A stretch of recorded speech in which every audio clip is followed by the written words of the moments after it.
Hello, everyone, and welcome to yet another episode of the War Report. Of course, I am Constantine Martelli, good with our good co-host GSP and returning guest Giovanni Penicietta.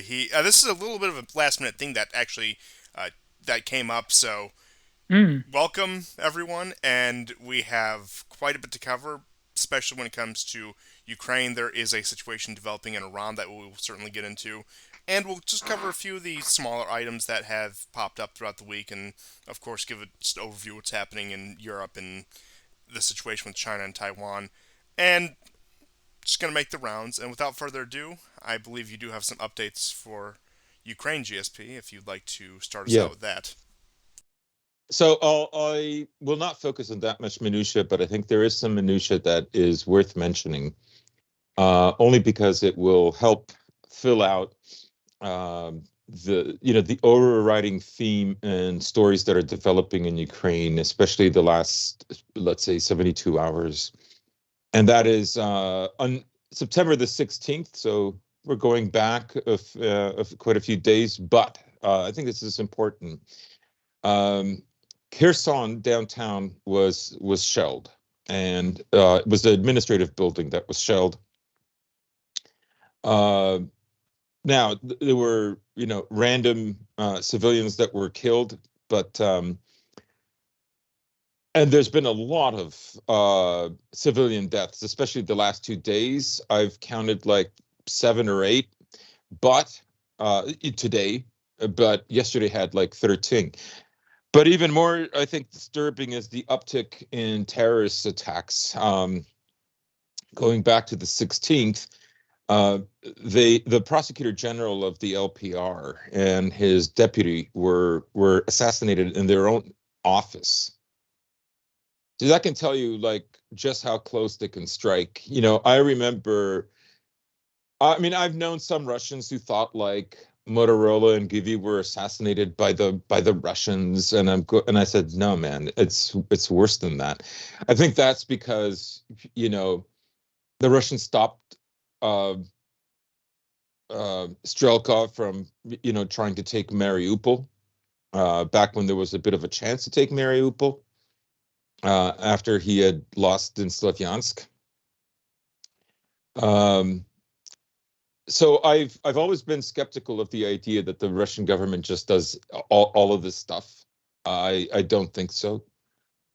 I think it has always been very easy for Ukraine to strike very close uh, in the Donbass and frankly in Russia when you consider Daria Dugina's assassination. The other assassination that happened was in Bryansk, which is a coastal city on the Azov Sea in the Zaporozhye region.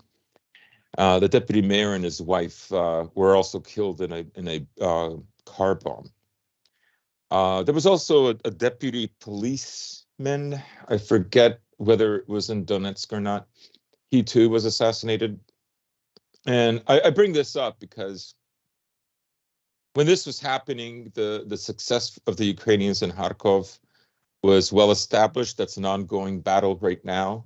The town of Krasny Liman, or as the Ukrainians call it, just Liman, is surrounded from east and west and south.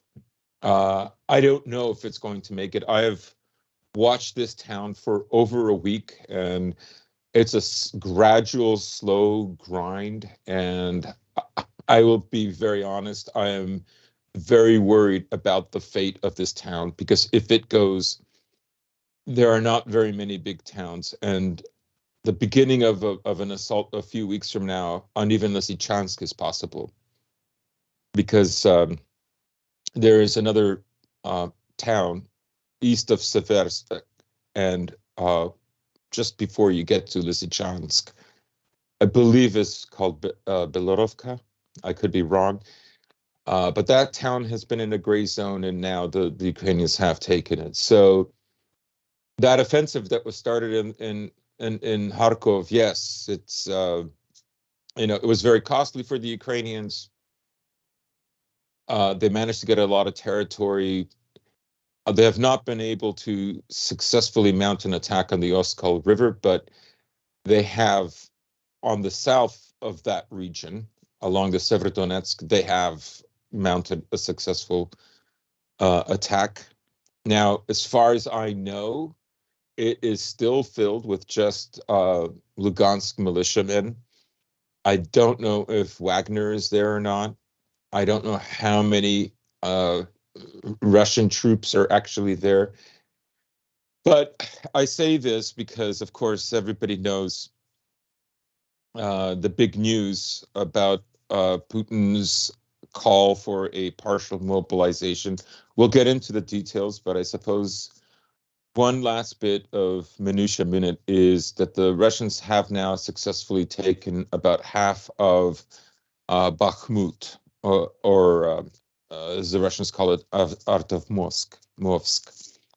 The Ukrainians have blown up the last bridge, so this is where a lot of Wagner and the Chechens are working in the direction of the south of Donbass. There's still heavy fighting outside of Pesky, and there is also fighting around Mariivka, and which is even further south, north of Ugledar. So Bakhmut looks like is a growing success for the Russians. There's been more failed attacks around Kherson. There is a large sort of gray area on a southwest direction from Andreevka that the Ukrainians managed to capture after several attempts over the Uglitz River. So that nothing there has really changed. And if we're looking at like the last 2 weeks, it's fair to say that the Ukrainians have probably lost about, killed in action, 7,000 men. Um, this is, you were looking at almost 2 brigades worth of men.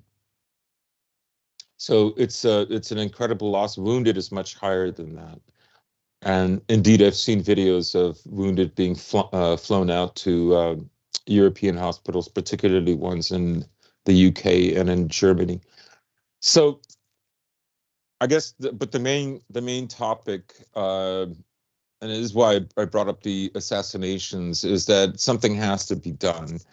Um, there are a lot of reasons I think that went into uh, the partial mobilization.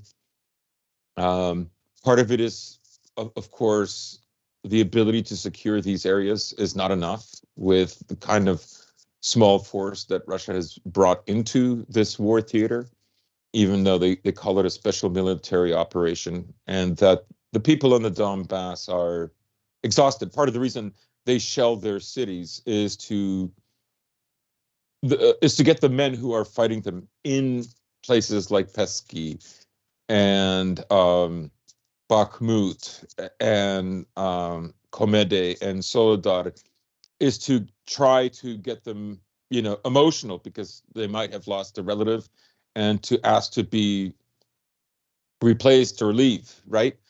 Um, and I think the if you, I guess now is a good time. It's been definitely 6 months since this war started, and I think chronologically, if you look back, you can see the reasoning that was behind the special military operation. 2 days before it was launched, Putin gave this long speech about the Brotherhood of Eastern Slavic people, Russians, Ukrainians, and Belarusians. And it would have been insane if he decided to mount, a million or 500,000 man army like that was used in Iraq and just obliterate the place. I think there was always hope that some kind of negotiations could be reached, and now we're getting more confirmation. confirmations from even people like Fiona Hill. Although she doesn't mention Boris Johnson, she does mention that Zelensky, even as late into the war as the first week of April, was ready to make negotiations, and those negotiations then would have only given the recognition of Crimea. That's it. There would be no new territory. It would have given Lugansk and Donetsk an autonomous uh, standing, but they would have been within Ukraine, not Russia. And that would have been the deal.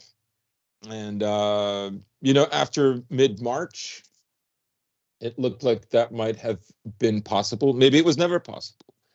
But negotiations started the very morning of the launch of the special military operation. And so I think one of the cues right from the beginning was the Russians have not brought a force sufficient to take over the country, much less take over half of Ukraine.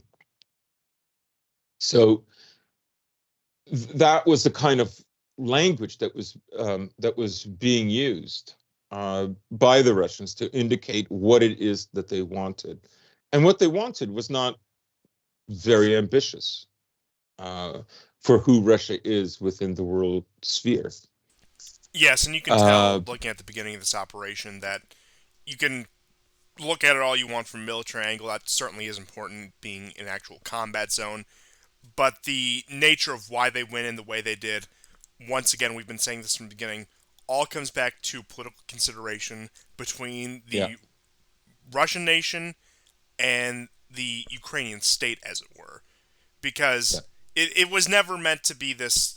It was never meant to escalate into this. Of course, I do believe that they had a contingency plan for this. Hence the recent yeah, mobilization. Now you can talk about Mm. whether they waited too long and kicked that can down the road, or they did it just the right time. Whatever. We'll get into that in a couple minutes. But point being is the ever since 2014, even going back to the early days of the Maidan, it has been abundantly clear that Russia wants a political solution to this. And only after yeah. that has been exhausted, even when they did have to apply some force, that they still want a political solution. And arguably, they still do want a political solution to this. Yeah, I mean, even when we first started covering this, I went on about, like, a more of a kind of a esoteric or metaphysical understanding of this. I said historically how much. I mean, just by going by Putin's speech, you can understand the central role that Kiev plays in Russian history, and that ultimately he doesn't want to create enemies of this brotherly people. I also said that this would be a demarcation line, a border act, the same way, for instance, the Frankish kings did with the Muslim forces in Spain, or Otto the First did with the Slavs in Austria and Bohemia. Um, that is what I meant from it, and it was to separate Russia from the West. That was clearly happening. I think what has transpired in the last 6 months is this is now a group, a people that also cannot be on Russia's side of the border. I don't think that was. I think Putin begrudgingly had to accept that a new fault line, a new separation of Russia and the West for the survival of Russia had to be accepted.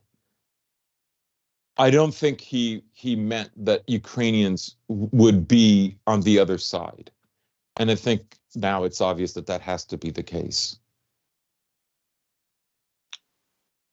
Oh, there's no other solution at this point. Yeah. It's spiraled so far out, but I'll leave it to you two before I get too far into what I wanted to say about that. Yeah, go ahead, Gio. Oh yeah. Well, I think the general military picture. I still maybe I'm too much of a maybe I'm too like pro white pill in this situation, but perhaps We don't tolerate that the kind of sort of optimism around here. Yeah. Someone said to me on Twitter, he's like, Gio, if you were real Vatnik, you'd be like crying into your vodka right now, saying that Pudler can't do it. But yeah, you're right. Um, I think that what were we gonna say, GSP? No, I wasn't going to say anything. I just think it's hilarious that they're, if you were a real Vatnik, oh my God, I just, Twitter He's is like, something, man. and my follower, he's like, only us Westernoids can have like the cult of Pudler. Um, I think that, I mean, it could be possible that the sort of abandoning of Kharkov and the areas around it, that it could have been somewhat of a feint, but perhaps just by the sheer like organization of it. But then again, I mean, it does go. I mean, either way you slice it, those people in those areas are being affected, and the fact that Donetsk city is still being shelled. I was watching videos today of, I believe they shelled the state building, and a young Yeah. woman happened to die, and yeah, it's not good. I mean, that was always, I think, a contentious issue, even back in 2014. And I wonder if things would have been different if, Givi and Motorola were still with us now. I wonder if the sort of picture of the battle would be different than the I, commanders they have now. I mean, well, if you wanted to answer that, GSP. yeah, I mean, I think that time was really a time for, and I regret the passing of that time. Um, those are real heroes. Mm, I don't think they could change this situation around, simply because it's just such a small force. yeah. Um, you know, it's often spoken about that Russia, outdoes the Ukrainian artillery like 10-1. Some have even said 15-1, and these are Ukrainian sources. Yeah. But what they don't mention is that's about how outnumbered the Donetsk people are, and In that terms of manpower. in Yeah. terms of manpower. So they need to rely on artillery like that in order to deal with the manpower. That was a very interesting video, just to show like how heroic these guys are. So this video only came out like a day or two ago, and it was even featured on a stream that I saw earlier today, where they talked about it. So about 2 or 3 armored personnel carriers. These are like BMP ones. The BMP is like with the track, the BTRs with the wheels, and there's a bunch of guys on it. I would say I counted at least 15 of them from both vehicles who exited, just left the vehicles and rushed towards this area full of moguls and trenches and dugouts. And there's like one guy. There's one guy fighting them. Oh my God. And at one point or another, he's called on the artillery, and the artillery starts hitting these guys who are attacking him. So that gives you a picture of the kind of fighting or what it takes for them to take over a region. And I think, this is a decision that was probably made, uh, at least a month ago, I'm guessing. But it seems like Russia was very interested in the talks at Vladivostok and the military games, and Yeah. then the Shanghai Agreement talks that followed. Again, as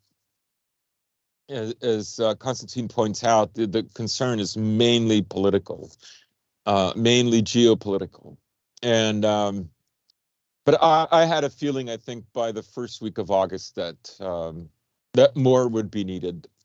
Yeah. That more would be needed. Yeah. Yeah. But I think, oh, sorry. Go ahead. Go ahead. Go ahead. No, I'm done. No, I have a longer point, but. Go ahead. Oh, yeah. Okay. I think that, first of all, a good day. Bring Posters two I'm back. Canadians on a stream, watch what happens.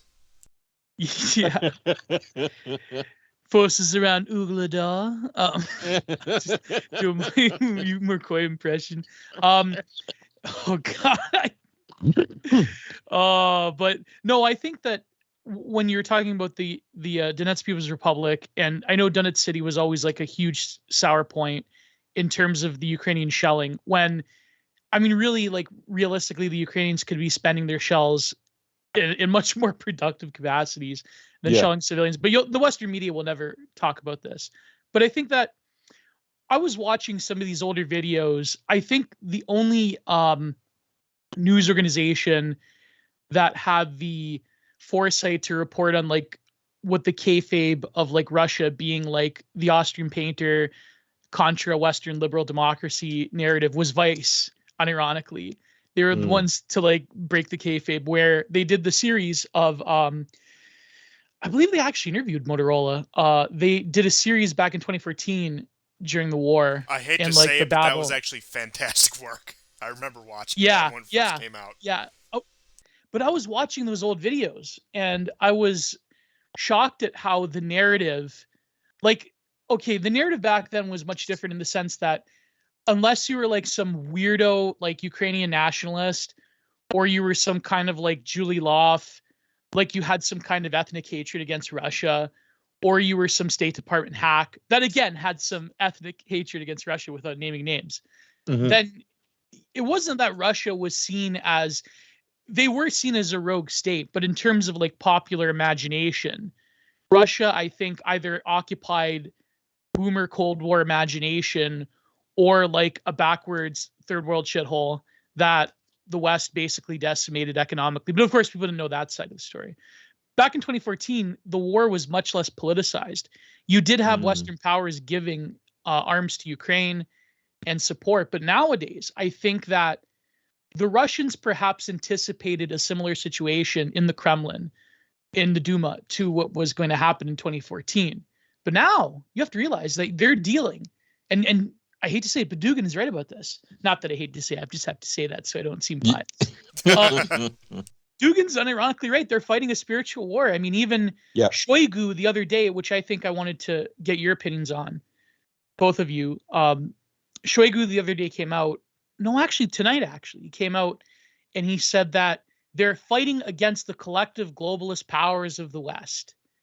And like you were saying, how Ukrainian soldiers get airlifted to Britain and get like a free ride on the back of the NHS.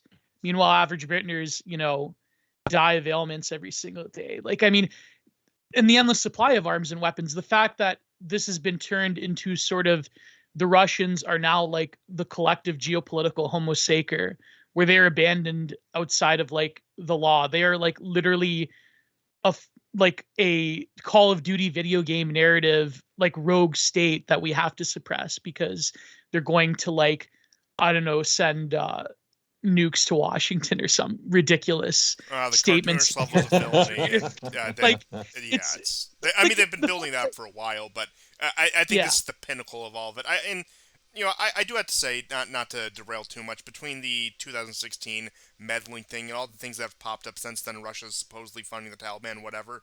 I mean, they had to know yeah. this was coming. They were priming the pump for this. And because you brought up 2014, I did want to bring up something that is really indicative of a great narrative shift. I mean, it's one man. I mean, he's a prominent figure, Mm. but you have to recall that back in 2014, 2015, Michael Bloomberg, of all people, was suggesting a partition plan to solve the Ukrainian crisis. Oh God. Mm. Oh man. But That's that's true.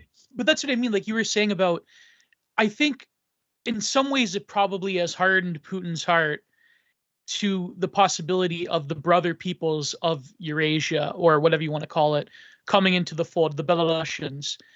I think that he knows that, like you were saying, that possibility is over. They become, at least in the western part of Ukraine, they have become so antithetical to that idea that he knows that, sort of like east of the Dnieper, that that's what I think they're going to settle on. Probably that in Odessa. Maybe like who knows what else.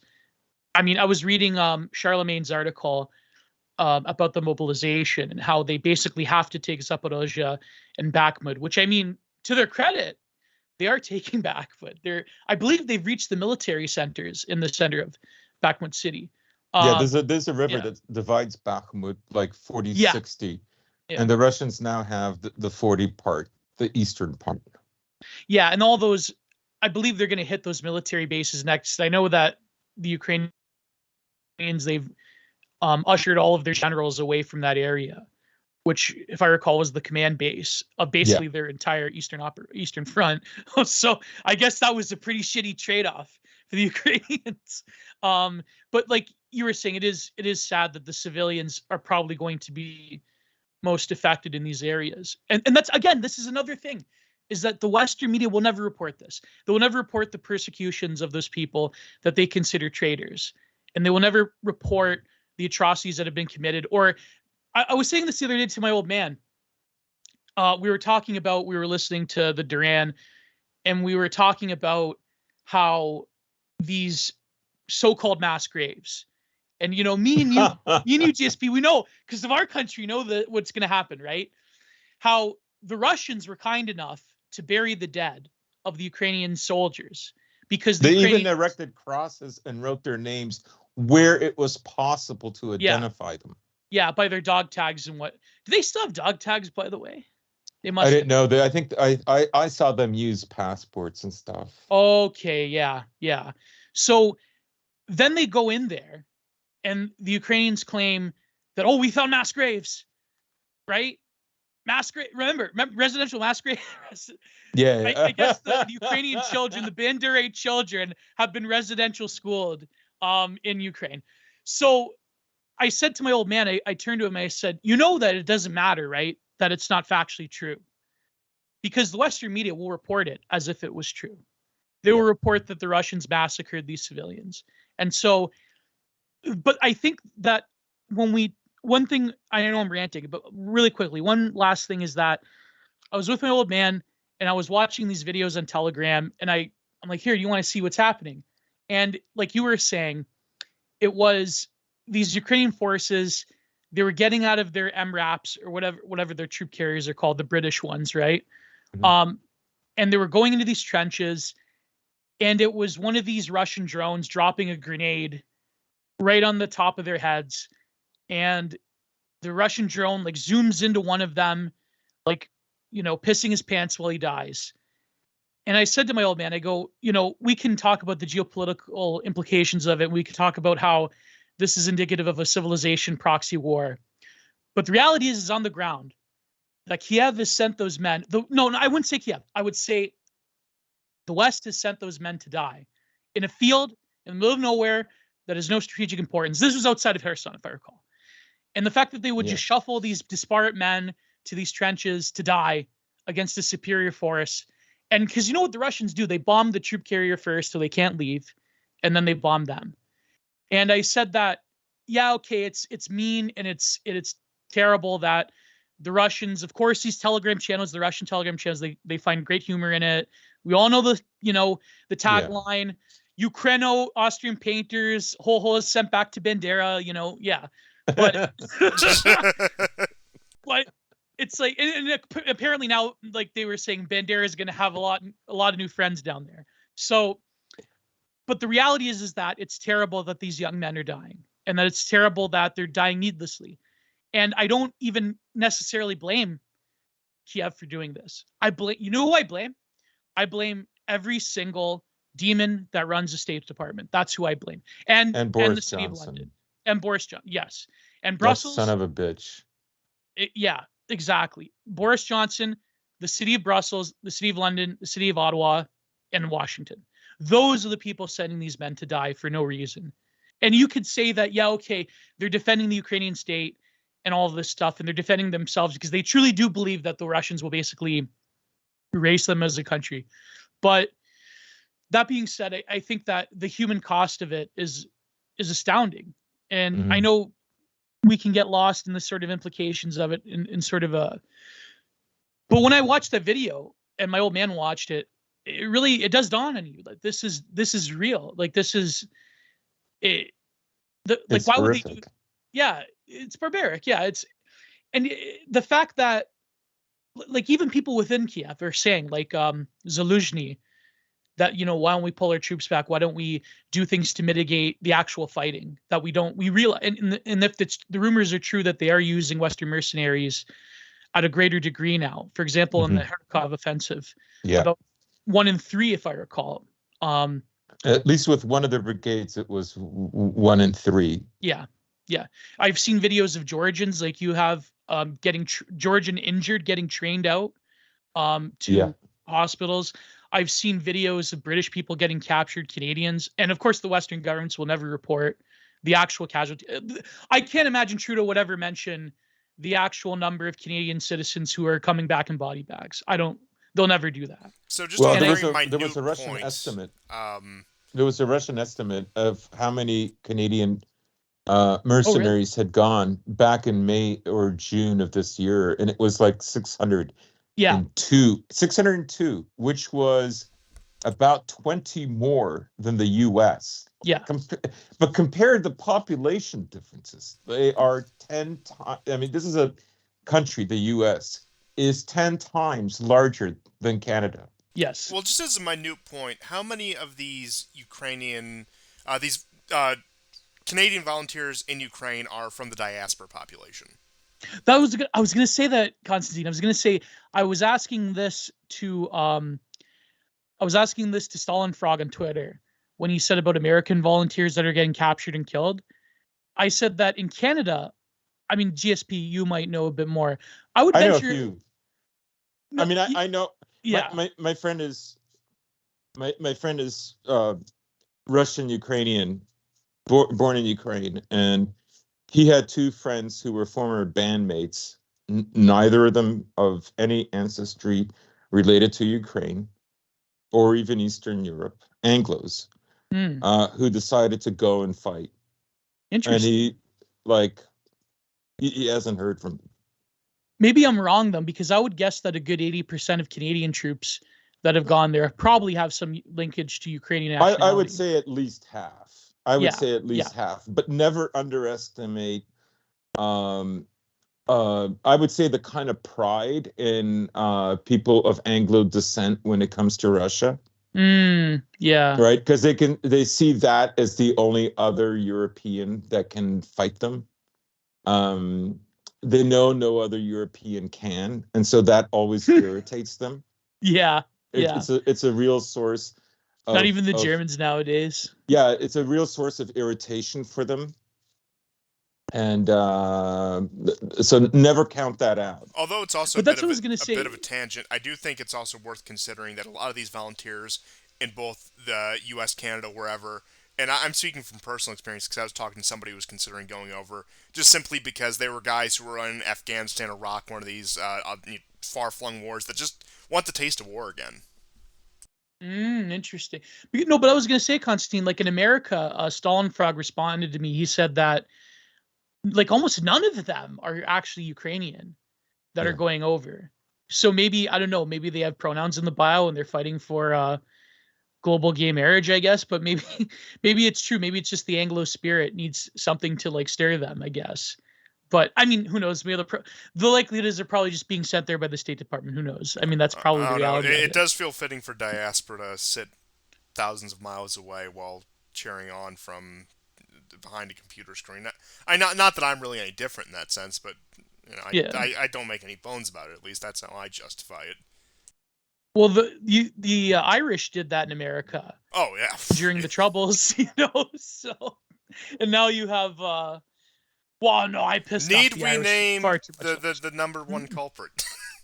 No, no, just. You all know Tel Aviv. There are 16,000. The Russians estimated 16,000, and I've seen Western reports 16,000 foreign fighters. It's probably gone up since then. Yeah. At least 2,000 are dead. There's many wounded who have left and are probably not coming back, and then you have some that are just not coming back, and there are other like.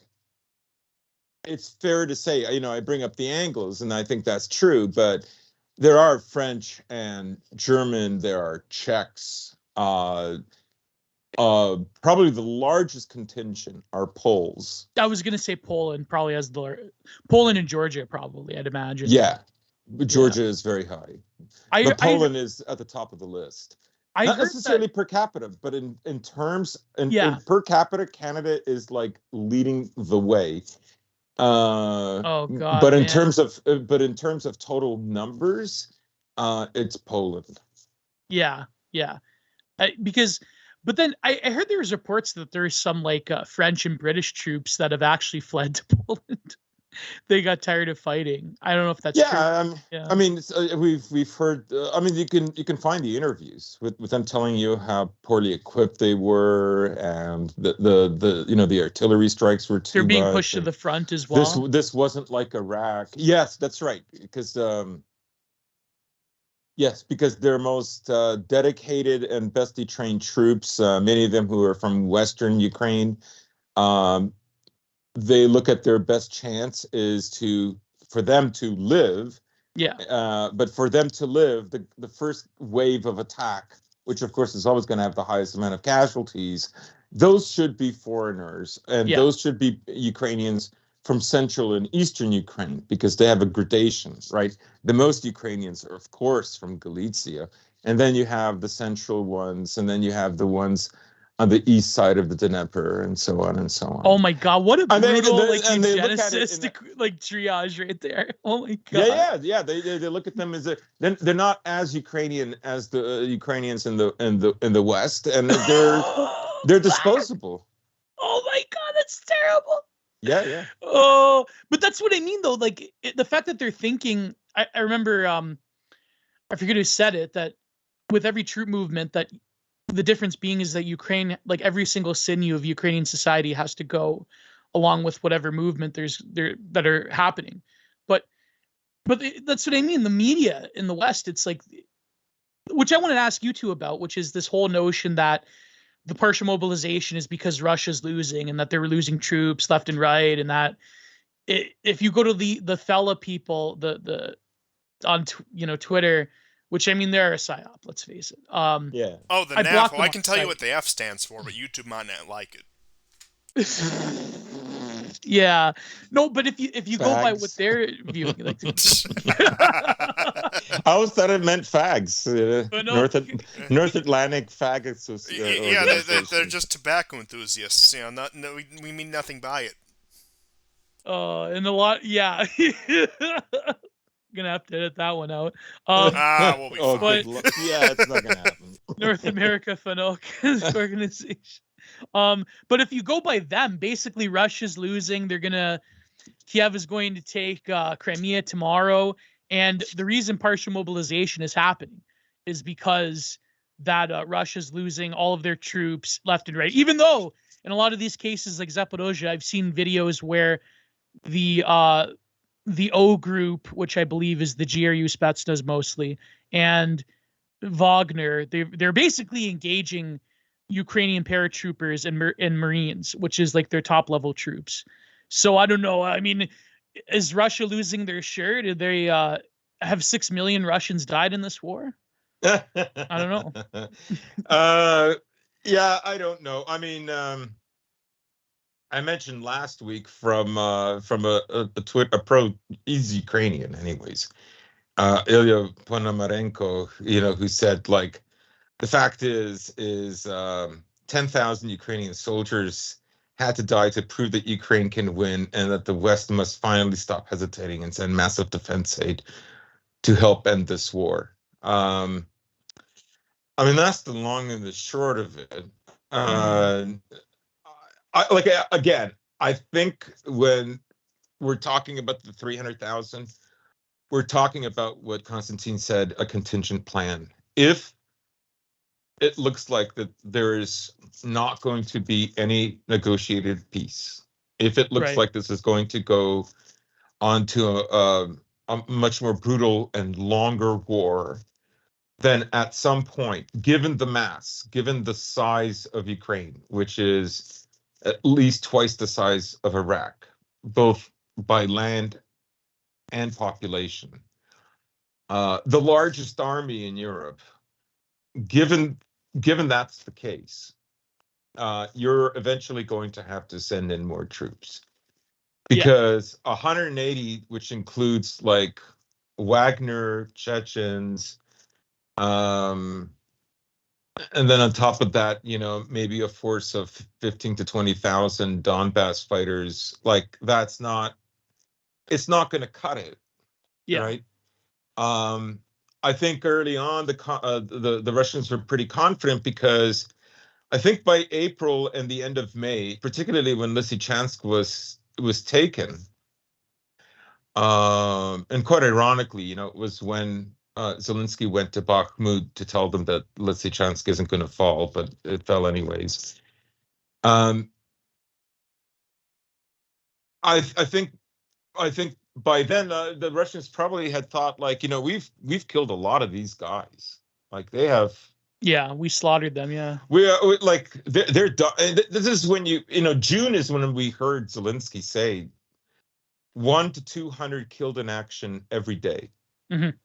And the Right. number was probably higher, let's face it. Probably higher. And he reiterated that point, right? And when you have And that was kind at of the a height of the number, what you're conscription saying crisis when he is saw the draft you're riots in losing West over a Ukraine. brigade a month, right? If you look at the average NATO brigade is roughly around 4,500, but it can go up to 5,200.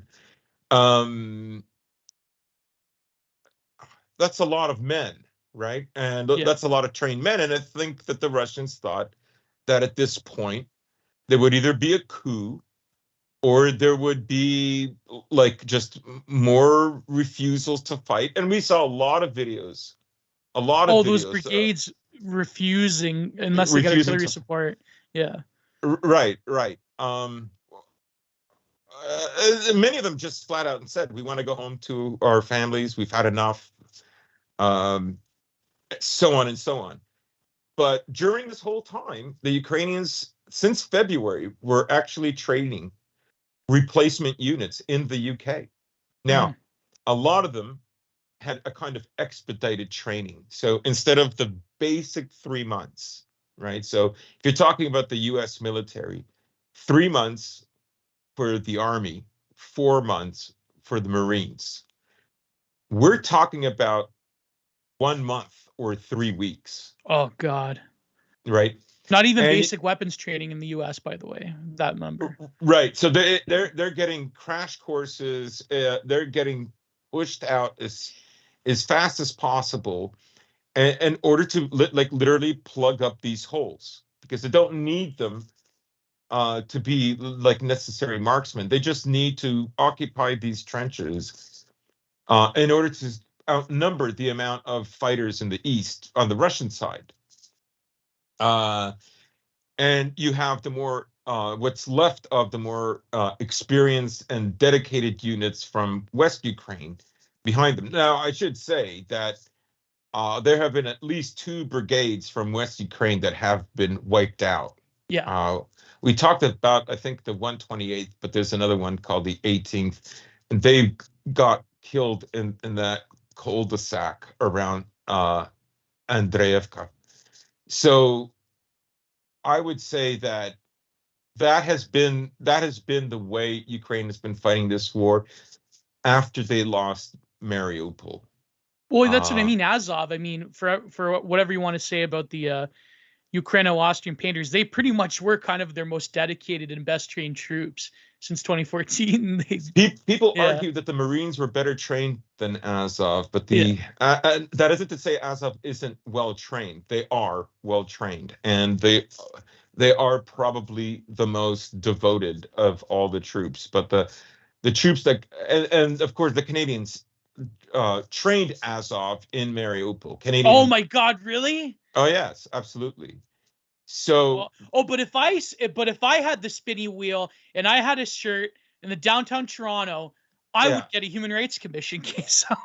Yes, you would. You. But if it was a blue-yellow spinny wheel, perhaps not. Maybe. Perhaps not. Yeah.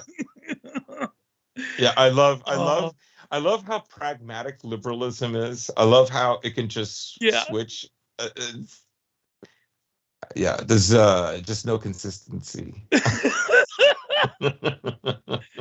I wonder if all of those Azov women, if they went back to cam whoring, I guess. Yeah, Did they ever stop? Yeah. They stopped.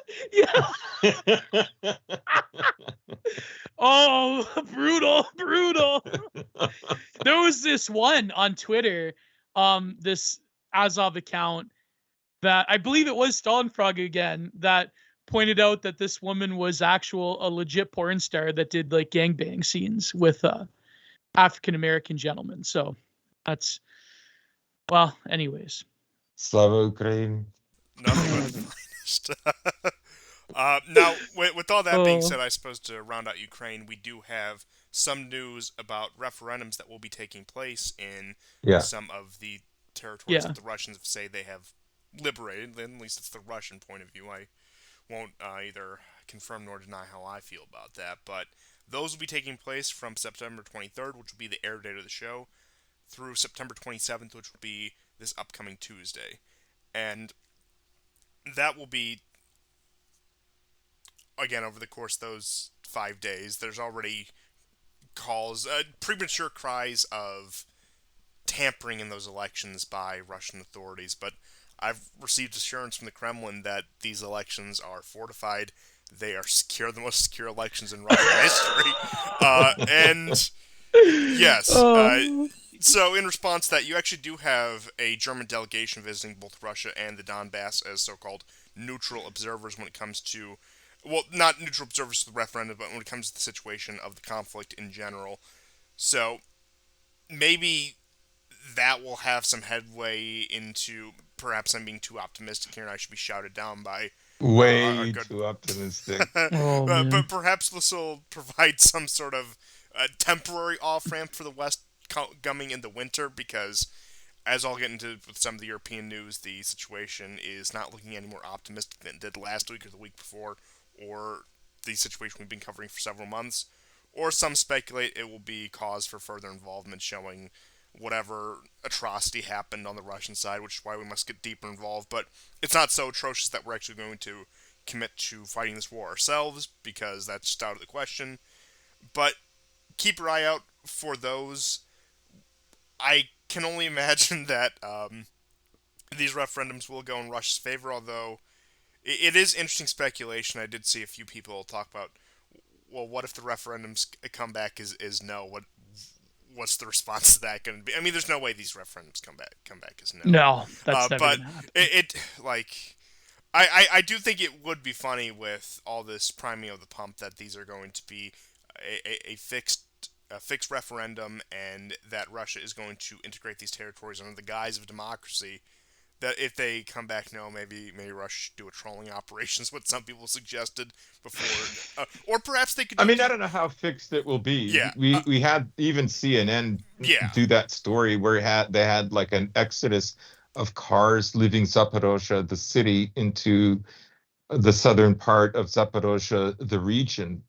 I mean, it's not beyond the stretch of the imagination that the people who live in these eastern parts of Ukraine. first of all, their pensions are going to be paid. Oh yeah, number one, absolutely. Yeah. Number two, there's more that Russia can provide. If you just go with like the basic idea of someone being able to fulfill like your necessities in a time of conflict. I mean, obviously, right? Yeah. But also during the last elections, I mean, all these places voted at least 65% and higher for Yanukovych. So, is it but really that's all out of the manufactured realm? by Russia, not though. really. According to people that I was they just gonna say that's all a psyop from Russia. Yeah. There's a very simple solution to all of this if the results don't come back in Russia's favor. Just do what the European Union does and hold another referendum until you get the results you want. Just keep doing them, yeah. Just keep doing it. They'll eventually give in. Ireland did, Portugal did, like all these countries. They always eventually give in if you just put the issue on the ballot enough. Now, I don't think they'll have to, but it's a legitimate strategy. Now, perhaps these two entities are held to different standards. Might be the case. Might be, but It's an interesting tactic nonetheless to employ if these referendums don't necessarily go in Russia's favor, which I'm just going to come out right and say, just for the bottom line, I think the people there, for a multitude of reasons, as you were discussing, the economic factors, the pensions, and just the fact that these people identify more with Russia, have more of a connection to Russia, that they're going to choose to be with Russia for much the same reasons Crimea did. Although Crimea was much less contentious in hindsight, but it's not beyond stretch of imagination that these areas that have been, I know this is controversial to some people, maybe not in this audience, but just in general, these areas that have been historically part of Russia, Yep. with Russian-speaking populations, it's not beyond the stretch of the imagination that they would want to be with the modern Russian state. I think if Russia in 2014 had flown out and secured, the government and administrative buildings the way they did in Crimea, if they had done that in 2014, I have no doubt they would have won all these regions. Absolutely. Yeah. Right. The problem was people did try it in all these regions, and they just got rolled over by the Ukrainian army, except of course in Donetsk and Lugansk. Now there was a holdout for Bryansk. Mariupol lasted a little longer than By the that. way, go out and buy Peter Nemes's book, 85 Days in Slowdowns. That's right. It's good you mentioned that. Yeah, Nemes is great. Yeah. Get all those plugs in. He's great to listen to. But no, but can I ask you guys a question? Okay, well, two things actually. One is a side note that's purely for my own interest. What happened? Like, okay, a lot of these pensioners in either Ukraine or in the Caucasus or even in Russia. What happened when the Soviet Union fell? Who fucking paid all their pensions? Like all of like the administrative stuff. Like what happened to all of that? Did that just default to the Russian Federation or? Well, I think, and GSP probably knows more than me when it comes to this. Mm. A lot of the nitpicky stuff, while of course did come from the centralized Soviet government, a lot of institutional power did exist with the Soviet Social Republics on, for example, the Ukrainian level or the Georgian level or wherever. And I can't confirm how true this is, but I was reading some things about just the fall of the Soviet Union in general, that much of the Russian state infrastructure was borrowed from Ukraine and Belarus because the constituent republic of Russia, the Russian Socialist Federal Socialist Republic or whatever it was, actually it was disempowered by the Soviet Union, having been the former core of the empire, that they had to borrow a lot of the internal state infrastructure. But I do believe in the pension issue in particular, that was part of the constituent republics. Now, I could be completely wrong about that, but it's, as far as I understand, that's how I've always seen it, and how the sources I've looked at. Yeah, because there was a lot of like hang-ups. Like there were like even up until 94, there were still people in gulags in Russia. Like there I don't was know about that. Yeah, I was watching this documentary. Like like it was a very slow process to sort of like transition while like the whole country was being looted. So I mean they have severe prisons, but yeah, if we're going to stick to exact definitions of gulags, I think they were ended in the 60s or 70s. Yeah, but they have prisons that prison look like camps. gulags. Yeah. like Black Dolphin. I will say that, but they I mean, if we're going to talk about what a gulag is and how people ended up in gulags, that process I don't think was there in 94 or in the 80s. Yeah, I may have been wrong. It may have been prison camps that like had people from the original gulag system in them that they have yet to transition out. I think that's what it was. This was like a CBS thing. It was like one of those documentaries. But another question would be, okay, so one thing that I remember at the beginning of the war, people would hit me with, is that why didn't Russia do this all the way back in 2014? And I would say, well, arguably they didn't have to.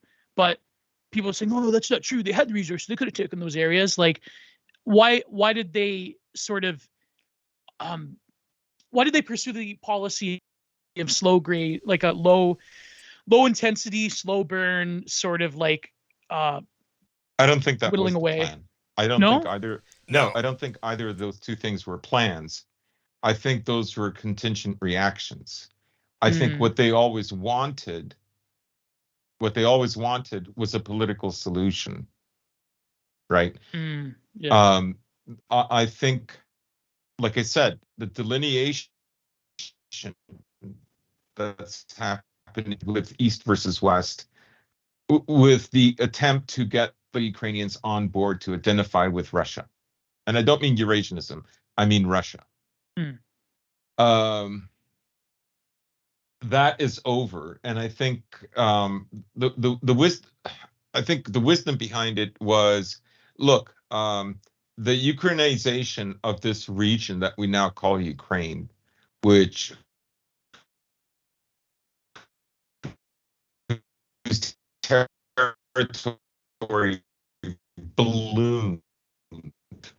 That process has gone on far enough because remember, like the Russians, like all throughout the 50s, are killing Western Ukrainian guys who are being flown in on the other side of the border with Hungary, mm.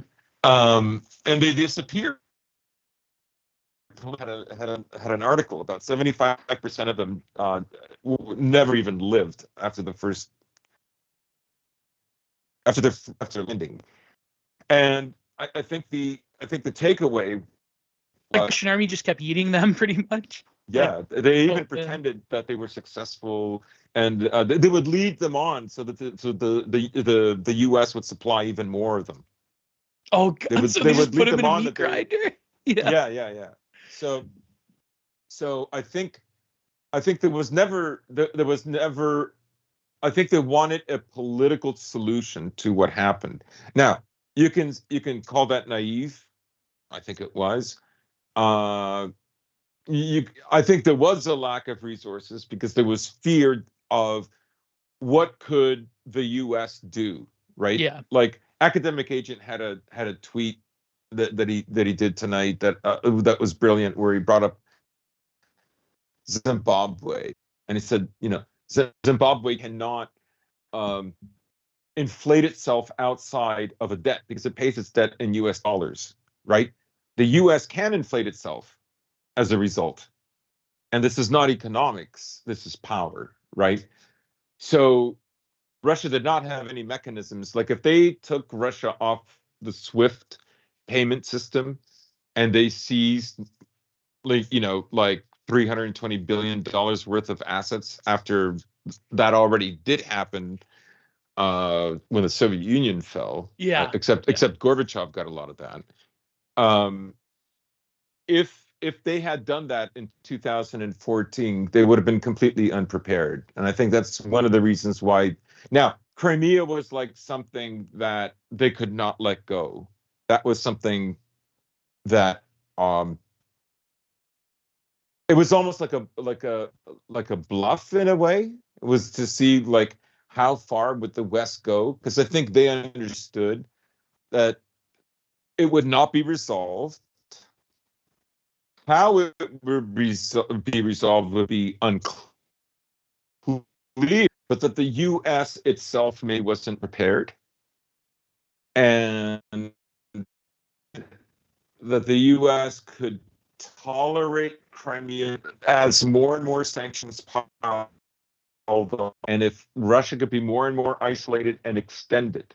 Because I think Russia, for instance, many Americans in foreign policy like McCain were elated because this would Russia. And it was mean that Russia could not fully involve itself in Ukraine. And I think Russia took that as a positive, right? That's how they bought time. And Also, I think Trump bought them a huge amount of time as well. That's why they could engage in Syria. I mean, around 2016. Yeah, he did, but he also was the first to give them lethal weapons. Mm. I don't. The whole Trump thing is like with reference to Russia is I think it's really overblown, particularly in right wing spheres and neocon spheres in the West. Um, Yes, I think Biden being president probably made a difference. I think pulling out of Afghanistan was a way to concentrate efforts, particularly money and weapons for Ukraine. That had to be done. Um, so I think Russia wanted a political solution, and like as I said, going into this war, they wanted a political solution well into even after the atrocities against their own POWs. Um, they wanted Oh, some those are kind of a. real though, according to certain Oh people. yeah, of That's not course not. real. Yeah. Yeah. I remember one time I was on Follow the Rules, and my former co-host says like, "Where are the bodies? Where are the cases? I don't see them." I go, "Well, okay, yeah, that's." I mean, you literally see videos of them like shooting them on the ground, and then the Yeah. corpses are frozen, and this one Georgian guy is stabbing the face of this guy he had just killed an hour earlier. Like, where are they really? Very pleasant So people, by far. yeah, very, very, very, very pleasant people. Um, like, I mean, I've seen those videos. They're not hard to come by. Like, you just have to. I think if you follow at least 5 Telegram channels, Yeah, that you'll see the crucifixion video eventually. yeah, Yeah. you'll see all this kind of horror. So like, it's there. Um, If you but think yeah, that's no, bad, wait until the situation in Armenia really flares up. Oh boy. yeah, Oh God, yeah. Well, we could talk about Armenia a little bit. yeah, Yeah, we should, Yeah. but I think we should probably just yeah. cover. Go ahead and wrap up Ukraine, and I Yeah. have a few other Yeah. things that Yeah, I so have on the list. I'll just say there was no plan to go in and rectify this with a military solution, because it would Mm, have economic consequences that I don't believe the Russians wanted. The Russians also did not want to cut ties with Europe.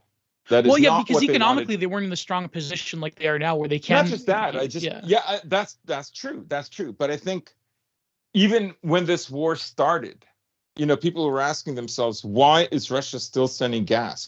They should have turned this off right away, right? Yeah. Yeah. And the thing is like, obviously they don't want to do that. Now they're in a position where they can do that, and they have done that, but that is not initially what they wanted to do. And I think 2014 simply proves what I'm saying. Yes. That was never part of it. They always wanted a political agreement. They wanted these three core people to feel like they're part of a family, and like I don't think wanted to have to save Lukashenko's ass. Uh, if Lukashenko could have just behaved himself, I think he would have wanted just a neutral buffer state with close ties to Russia. Yeah. In Yeah. his eyes, that was preferable than having to deal with what they're dealing with now. Long term, that's preferable. Yeah. They wanted a Belarusian sort of arrangement with Ukraine, if I recall. But I think Yeah. but they were even willing for them to go to the only time that the Russians have said you can't join the EU now is after the EU began supplying them weapons, and that they never Yeah. made that statement formally until after May, right? So the amount of leeway that they were always willing to grant to Ukraine in comparison to even Belarus is pretty staggering. Yes, and So I don't even think. to up until Yanukovych. That's who the president Yanukovych. Yeah. for Poroshenko. I almost mixed him up with Poroshenko there. But even his policy proposal was, we're going to join the European Union, not NATO, but also join the up and coming Eurasian Economic Union, where he wanted to turn Ukraine into a crossroads between the two. And as for 2014, they didn't want to, and number two, they simply weren't in the position where the economies were still far too intertwined, where it would have been just completely unviable for Russia to Yeah. go all in on it.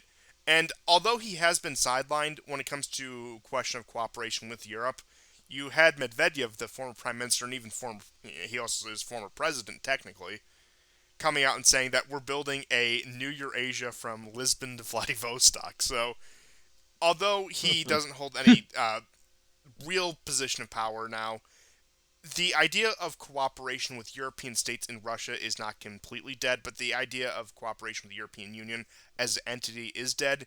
You can go all the way back Yeah. to 2021. I believe it was in November 2021 when the tensions first started around Ukraine, where Lavrov had said, "We're done making deals with the European Union. If individual European states want to talk to us, that's one thing, but the European Union as an organization, we have no more business with." Yeah. Right. Yeah, and I guess you mentioned it earlier, but in a sense, what Dugin foresaw happening inevitably was right, and what Putin had hoped for was wrong. Right. Yeah. Right. But he's Putin's Dugin. brain, so Dugin. it's kind of like a bicameral thing going on. That's right. He's Putin's brain. But he's right. Like I hate to say, like, okay, listen. I'm not a Dugin. I'm not an Islamo Duginist, but he's right. Like the He's whole right. thing, Yeah.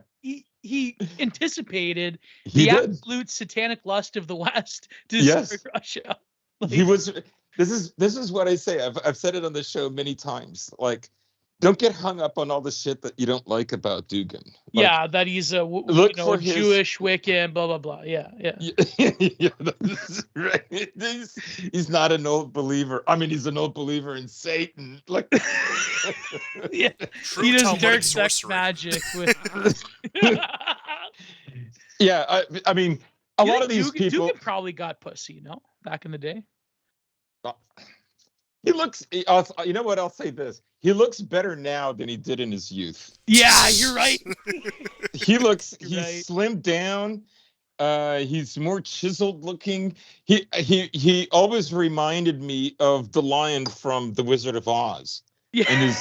In his youth, right? Yeah. Anyways, I think someone gave him a copy of Bronze Age Mindset, so he's starting to work out now. I think Michael Millerman gave him a copy. Yeah. Yeah. Brat, you have to read BAP. BAP, what's BAP? What is BAP? What is this BAP? Что BAP? What is yeast life? Is that the yeast you make in the... So yeah, so he read it right. He knew what the breaking points would be, what the toleration would be if Russia was put under stress. So there was no plan to get this. Putin never did a 5D strategic plan to get to where we are here. Yeah. He has made some moves, like, for instance, like, I think him securing Crimea was a very brilliant move in the moment. Right. But I would not say that everything from 2014 to now was like everything here. It has turned out that way. It is, yeah. So but it seems like Crimea, like that's the, if any, okay, I know the whole natural gas and the oil thing. I understand why they took Crimea, but it seems that with the precedent of the most historically being aligned with Russia and being given to the Russians, that seems to be like the hyper focus of contention in the Western media, is that, Crimea is like the benchmark of Ukrainian success, which I mean is patently ridiculous. The Russians will never give up Crimea. It's never going to happen. No, it's never going to happen, because ultimately it would mean the end of Russia. Yes. They would completely cut them off from the Black Sea. Second of all, it's a naval base. There's all kinds of military hardware there. Well, there's cruise missiles there. They need. Yeah. It gives them this southern reach. It gives them like a pivot point and towards other regions like the Middle East and the Mediterranean. Yes. There's no way, right? But at the same time, Crimea's had like their own referendums that Kiev never recognized long before 2014. Really? Crimea has been wanting to get out of Ukraine like for ages. They had a vote in 92 or 94 that 94, the Kiev along wouldn't with recognize. Belarus, both of them voted to join Russia. Yeah. Man. Yeah. How many people live in Crimea? It's like a desertified island, no? I wouldn't say that. There are parts of it that are very arid. That's true, and I would say that makes up maybe the most part. But There are other areas that are quite lush. So How many people live there? Whereabouts? A million, or no? yeah, I wouldn't say a million is completely off. No.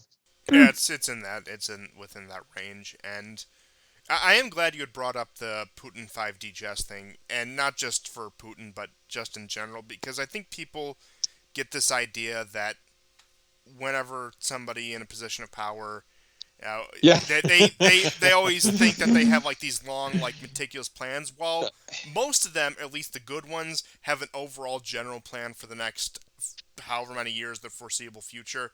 Many of their decisions are on the fly responses to things that crop up. For example, like the annexation of Crimea. That is not something that, I mean, I'm sure they had a contingency plan for something vaguely like that, but it's not something they mapped out that Ukraine's going to do this, this, and this, and then we'll respond by doing this, this, and this, and it will come out in our favor. I think people overanalyze how much, ironically enough, analysis actually goes into this on the part of leaders and on the part of their foreign ministries or state departments or whatever, where they will usually, like I said, if they're good at what they do, they'll usually have a general plan, but there's so many factors you cannot account for that most of the important decisions are something that you have to come up with in a very short time frame. Like, what's part of their anger right now with Russia? Part of it is Russia's position now with reference to Crimea is actually stronger rather than weaker. It was always suspected by the West that, this this strange spit of land is cut off. And, Putin built that bridge and so on and so on. But well, the water's a big issue as well, the fresh water. Of course. So it was always suspected by the West that this would be a weakness of a weak point of theirs, right? Which lends credence that Putin did that because he would buy time. But I think, in my opinion, I think he always wanted a political solution to this. He did not want the kind of targeted assassinations that have been happening in Donbass for 8 years to be like a normal thing all across southern Ukraine. Right. What was happening at the time, like during the Trump era? Like, was there still fighting going on? Were they just taking pot shots at each other for 8 years?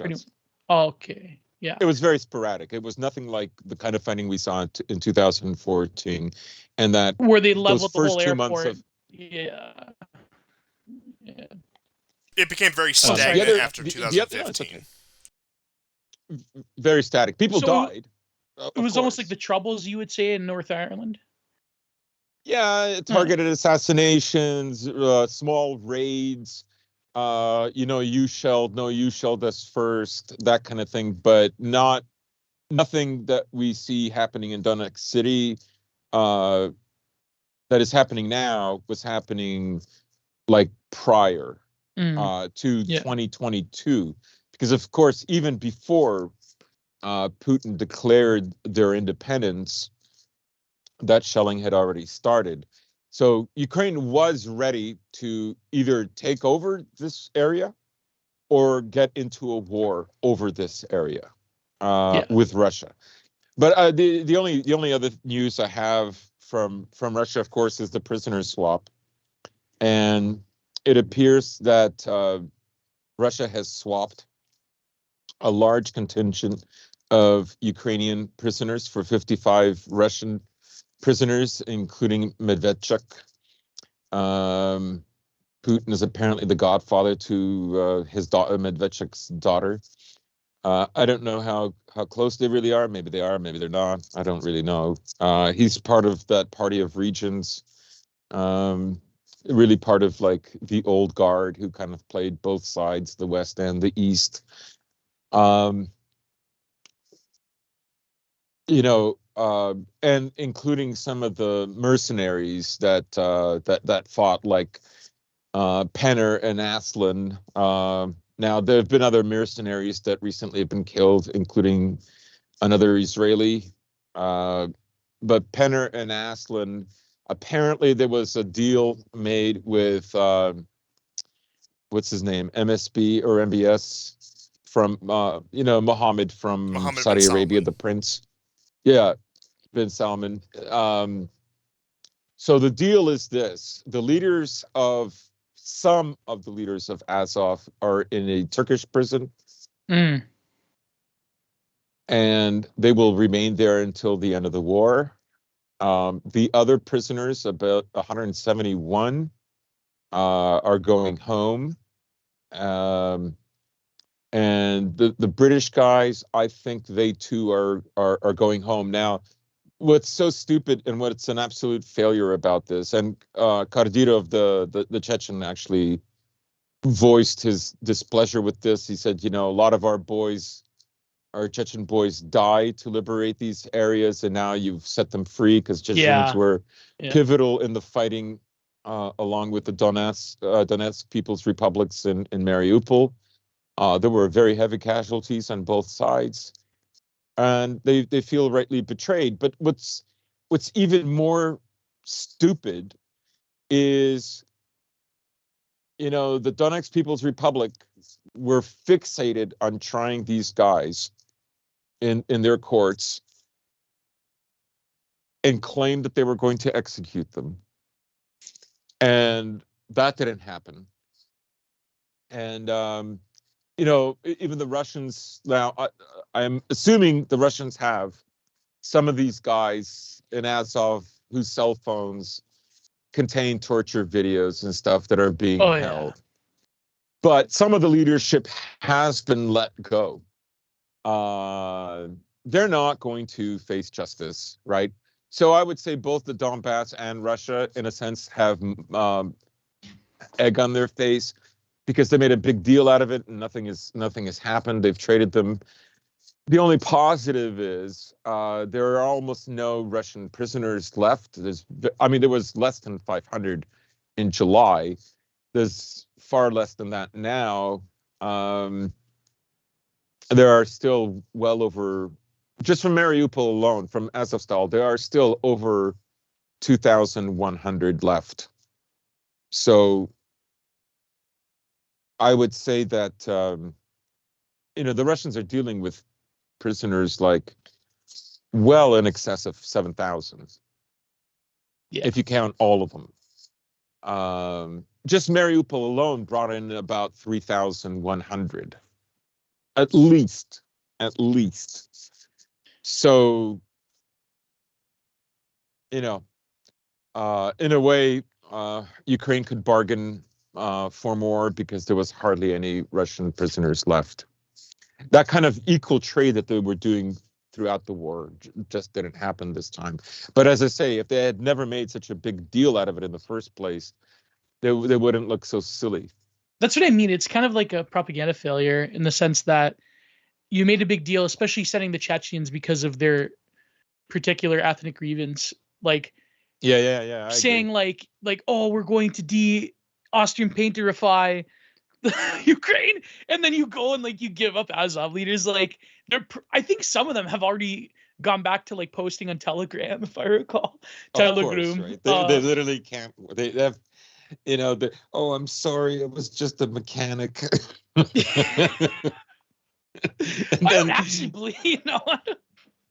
oh man, No, I I just enjoy the got black my metal new thing. Apple phone. I wonder how many black metal musicians got yeeted in the front lines. What's that? I said I wonder how many black metal musicians got yeeted in the war. I wonder. That is a It's tragedy, though. I do enjoy black metal. tragedy I don't want to consider right now. Oh No, wait, I'm not even we had almost joking. I think it's terrible. we had almost It's forgotten the most important part about Ukraine. Is there any black metal. Arestovich news? Oh, I have no Arestovich news. I'm sorry. That pains my heart, but with I Ukraine. really didn't. I keep almost anything by him, Oh, and absolutely. I just didn't have anything for this week. Oh, I suppose with But that's all Ukraine I've out of the got for way, Ukraine. with no Arestovich news, mind you, I'll do a brief summary of the situation in Europe before getting into some of this Middle Eastern news that has cropped up. So, starting with Serbia, you had the wonderful shutting down of the Rainbow Coalition over the course of this past Can week. Serbia get more base? So that had been taking that went off swimmingly. There were, of course, some confrontations, but it's pretty clear who won the day on that. So we can all rest easy because of that. The other news is that Putin has met with Vucic, as well as he has met with Serbian leaders from Bosnia and Herzegovina. And the biggest news out of Serbia over the course of the past week is that although the Serbian government has not said which countries, they said that they had heard from multiple countries that there are plans to withdraw recognition of Kosovo as a sovereign state. So, and they alluded to, and I know the pool is actually pretty narrow in terms of countries that recognize Kosovo, so, but they alluded to European countries that would be willing to pull recognition in light of this. So, as of course the American empire recedes, notice I say recede and not collapse. That comes later, presumably. But um, I never could think as a core millennial that we get a '90s revival again in Eastern Europe. Holy crap! well, Oh, here we are. But you have the situation with that. But as the American empire recedes, so do their upstart projects. And I'm not saying this is going to be the end of Kosovo or anything. So it's going to be one of the last strongholds of the American empire, on top of Israel and on top of a few other key points that they have. One those things that they have invested so much in that they will not let go of. Although I don't think Kosovo is one of the highest, it's one of the higher ones that they have up there. But that is interesting news coming out of Serbia. A couple of more, well, less serious stories that I do think are worth bringing up for the sake of brevity is that the former foreign minister of Romania suggested partitioning Ukraine between Russia, Poland, Hungary, and Romania. So that was a Yeah. proposal he had given. It is also reported that a slim majority of Slovaks would prefer to see a Russian victory in the conflict over a Ukrainian victory, which I'm not going to name who it is because I don't know if he wants me saying it, but I was speaking to a Slovakian the other day about this, and I had just asked him, the impression I got from a lot of people in that part of the world is that although you may have your grievances with Russia, you guys aren't eager to go out there in the meat grinder for Ukraine. And to quote his exact words, fuck no. But, so I think that generally describes the sentiment in Eastern Europe beyond a few Poles and Georgians and Lithuanians who are willing to actually go out and put themselves in there. And getting into much more serious news, France has said that it's no longer in a position to provide its excess electricity to its neighboring countries, and of course, France has been for years providing, especially excess energy that comes from their nuclear power to several neighboring countries within Europe, including Germany, and Germany's already in an awful way as it is. So, the for lack the, the situation gets ever so tighter for Europe, and it can only continue to do so. Speaking of Germany, we also have about 20% of medium sized businesses have succumbed to sanctions thus far. Now, although that is only 20%, you have to keep in mind that is one fifth, and winter hasn't even kicked in yet. We discussed from, I believe it was one of the German ministers who had come out about a month ago and had said, well, the solution to battling high energy costs in the winter is simply take a winter vacation. Don't open up in the middle of the winter. And he's telling this to places like bakeries, like these very basic small and medium sized businesses, just telling them to shut their door for 3, 4 months out of the year. And even in Northern Europe, I'm not an expert on weather patterns here, but probably, again, pushing closer to that 4 month mark when it comes to that. So you also have a little bit of a charade going at the UN. Nothing too notable has come of that yet, but I do think it's worth mentioning that they are up there and bloviating at the UN right now. We'll report next week if anything major really comes out of that. And also taking a look here, we do have a couple of news items regarding the situation out of Poland as well, in relation to the just current European situation where, yes, upon the recent Ukraine successes as of a couple weeks ago, it was confirmed that yes, once again, Poland had upped its support, and they were also in a position now where and I've mentioned this before, they've sent about half their tank fleet. But the main news actually coming out of Poland is that they are now demanding more reparations from Germany as a result of the war. And this is on top of the European Union having come down on Poland as a result of the issues at hand, and on Hungary as well. But also, one of the funny situations that came out of that is Bulgaria, which was a nominal Axis power, has also demanded reparations from Germany as a result of war damages during World War II. And then, probably the most serious news out of Europe is that it is being considered within the European Union right now to remove the unanimous clause when it comes to making decisions on foreign policy issues. And that would allow, once again, just a simple vote to decide these things. But at this point, sometimes it just takes one country to veto, or just a handful of countries to veto. And in the particular case I'm referring to, it's they want to limit it mainly because of Hungary's action right here. Hungary, although they haven't prevented most of the sanctions or even a significant amount, they have still stonewalled a few. So the European Union is considering limiting that authority when it comes to Europe. Just some nice inflation news. It's speculated that Germany is currently at 45.8% inflation from last year. And what we also have out of Hungary is that although they haven't put any applications, although they haven't made any moves towards it, they were non-participant observers at the SCO, the Shanghai Cooperation Organization Summit that took place recently, that did see the admission of Iran into the organization. And naturally, you have, on top of the European Union trying to limit its rules when it comes to the unanimous vote, Borrell is suggesting new sanctions because of the occupied territories.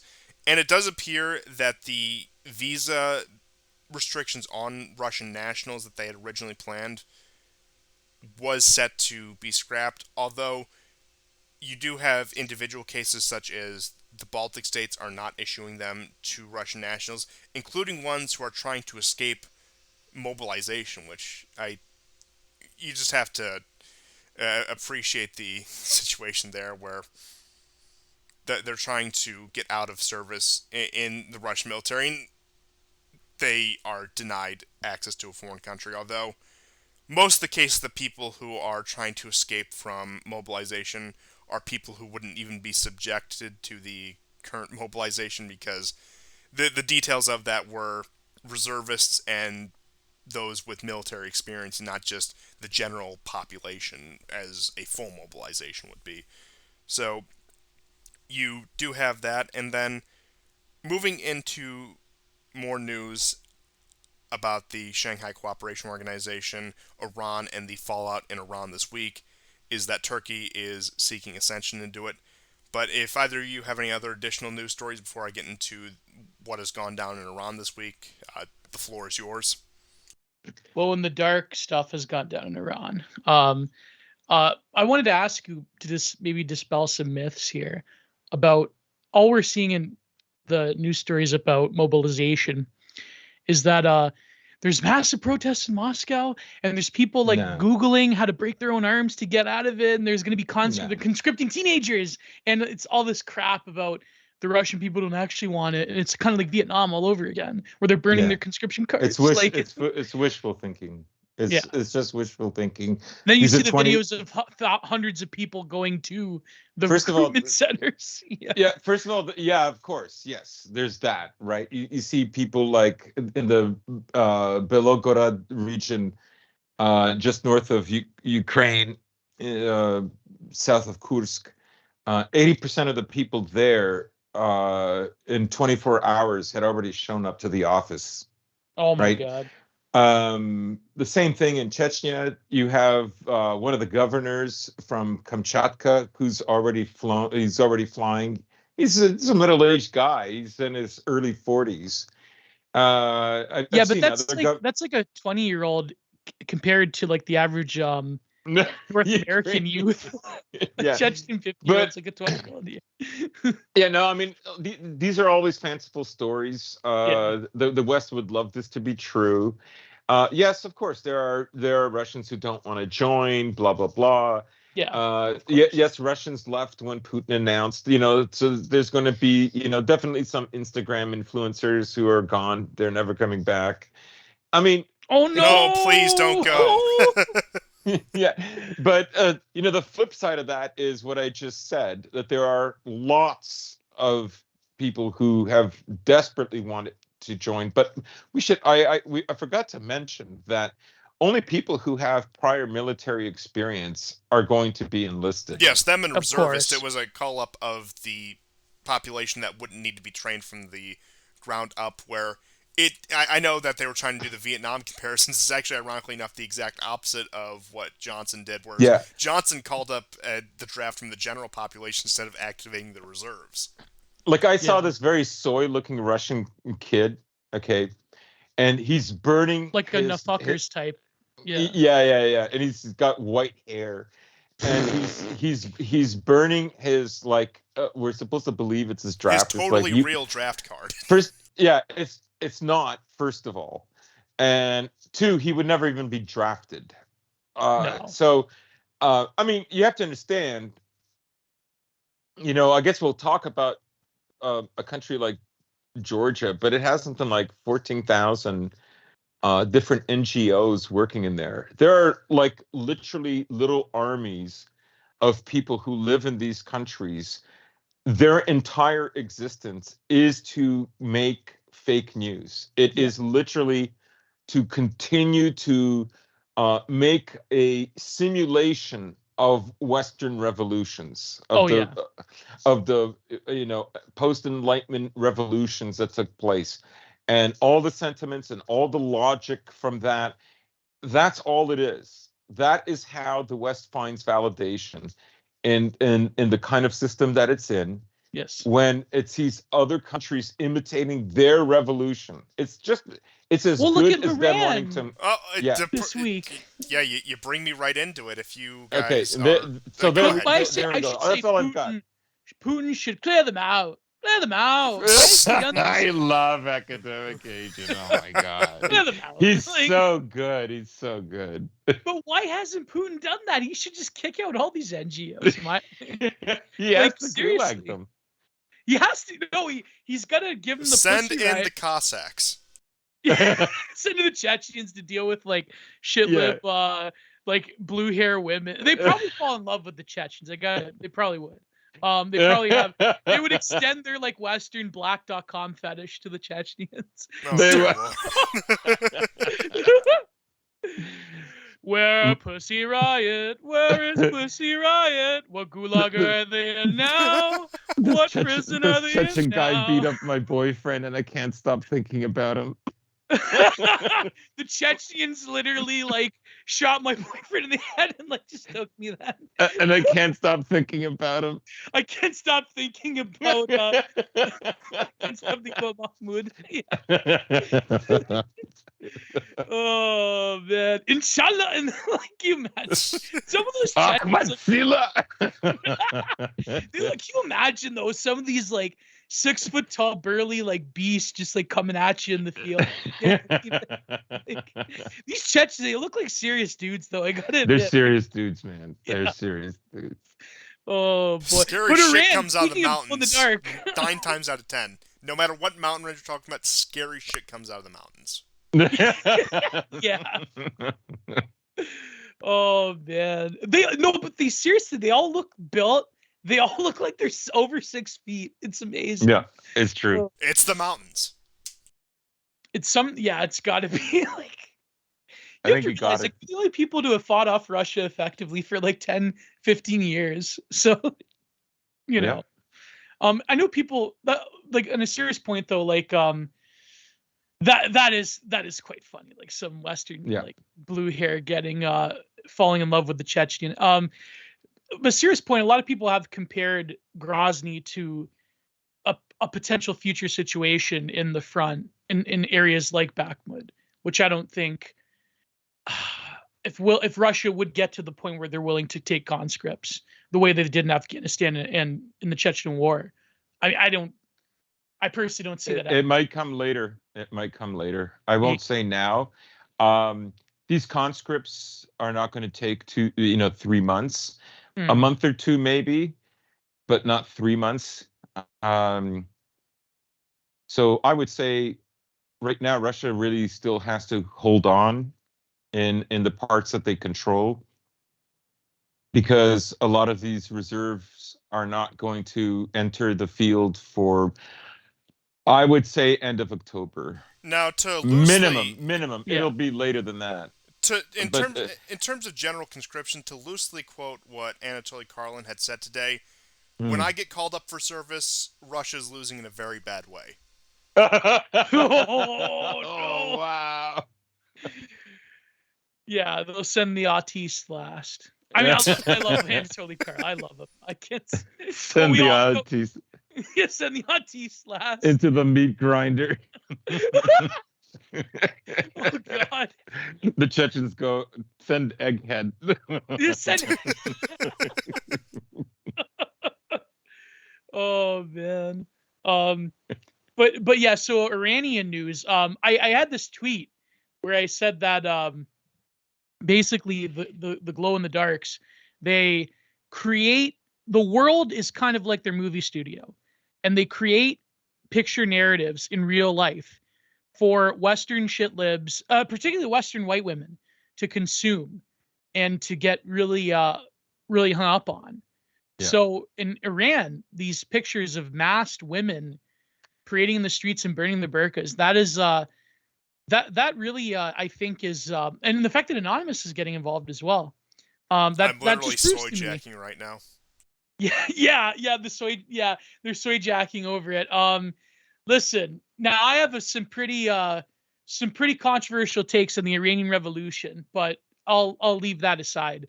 I think this is 100% totally manufactured because they have entered this economic arrangement with China and Russia, On top and of also the drone sales. Yeah. because of the kamikaze drones. Also, there are regular troops right now on the border between Iran and Armenia.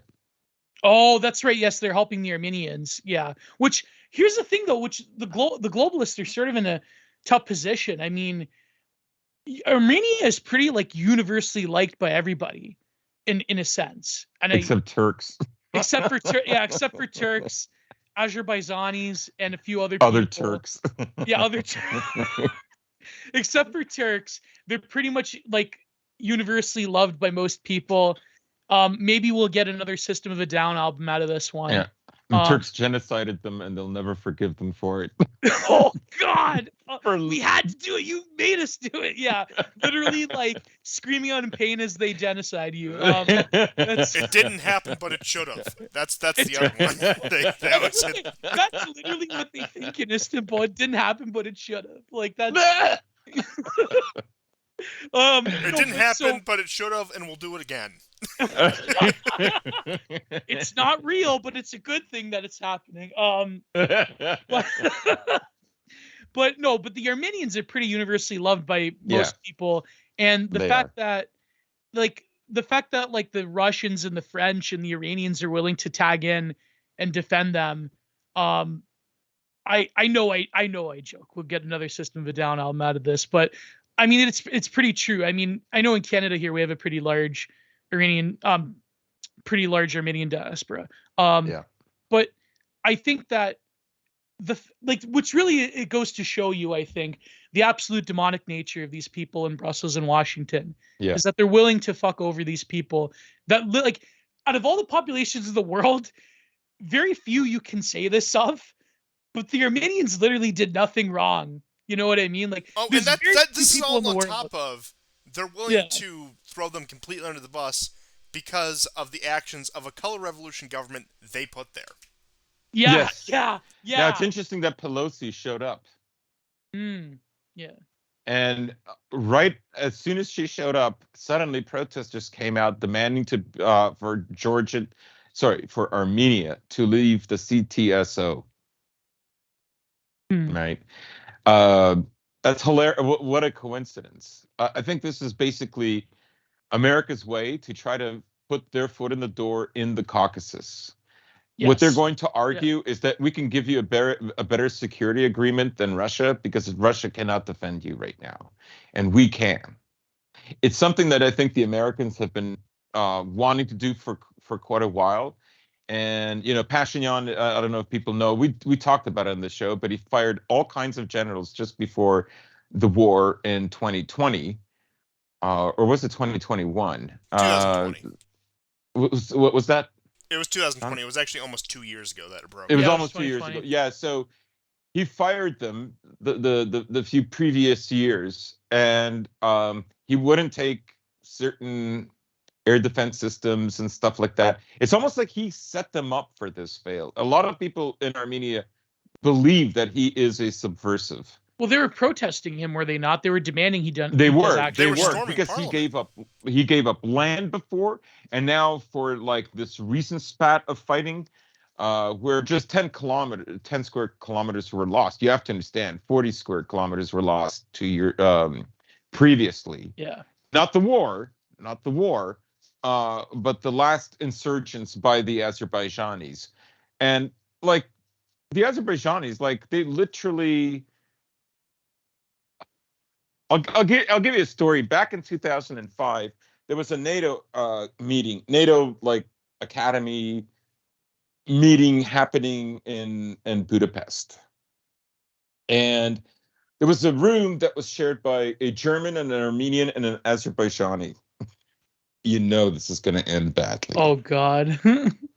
So the German guy describes waking up at night and turning on the light and seeing like there's blood everywhere. He doesn't know why. This Azerbaijani guy axed the Georgian guy 17 times. He also had stabbed him in the chest before he moved on to the axe. He was apprehended. He was put in jail. You can find this in Wikipedia, by the way. And after about 5 years or so, there was some kind of an agreement. He was shipped off. I don't know if he was shipped off to another country to serve a little bit more, but eventually he was shipped off well before his term ended to Azerbaijan. And Azerbaijan immediately freed him. Oh my God. And now he's one of the officers in the Azerbaijani military. Oh wow. And he was a diplomat. He axed someone in a hotel room. No, he was like, this was some kind of a NATO academy. Okay. Oh my God. So non-NATO members could go there, learn, NATO's so amazing. The West, we love the West, homosex. So like homosexuality liberators. So they'll have hijabi influencers in Azerbaijan soon.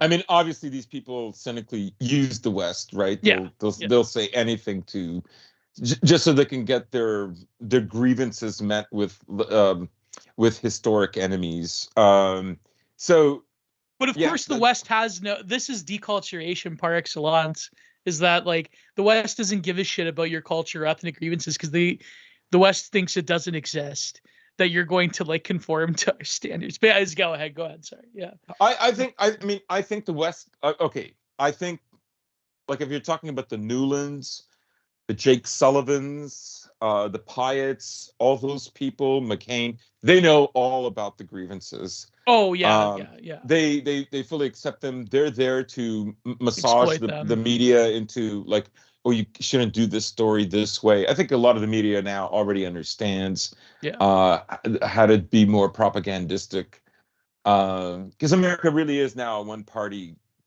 country, effectively speaking. Yeah. So I think they do know. The thing is when they're no longer needed, that's when they will clamp down on them. And you see this process happening with Poland, where they're more and more harsh in Poland. It's like you know, the PIS party, you know, they had this thing, they had this law drafted to stop gay education, and they're the majority, but they actually stopped this from going through because at the end of the day, they know, like, you know, the money from Brussels is too good. They don't want to deal with sanctions. You also saw But this treatment. all the good faith stuff, all the good faith stuff that they did for the EU and NATO, which Yeah. they have benefits in, right? All Like, those Polish troops dying in Ukraine for yeah. right, and they literally betrayed themselves. They didn't even have to, like, lose an election and to have another party take it away from them. They did it themselves. Now, what's And also interesting. if you're on Telegram, Polish Connection is a very good channel. Hmm. Paul, what is it? Paul Marker, Paul Marach.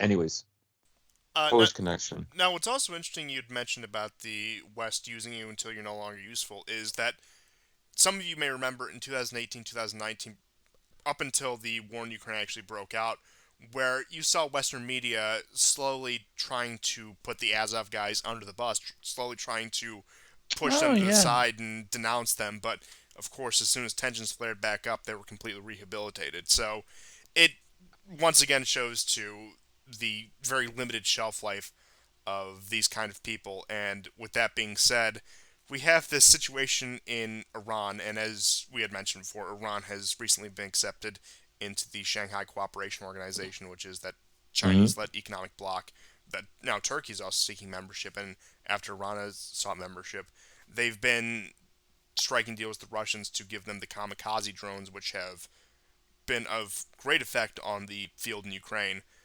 But then all of a sudden there was a case of they take these narratives straight out of Western playbooks. Police brutality that has caused massive protests in Iran. Yeah. Oh Oh. Now, no. I cannot Yeah, and I cannot confirm this. I know I sent this to it's you, not GSP. George Floyd. It's Miriam of Iran. Oh no.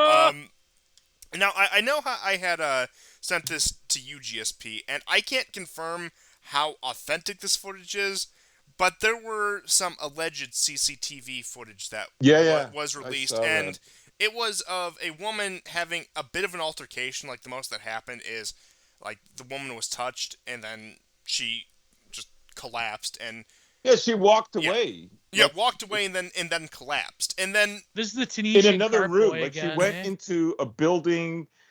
We don't know how long it takes for her to get to this other room. She seems fine, and then she collapses.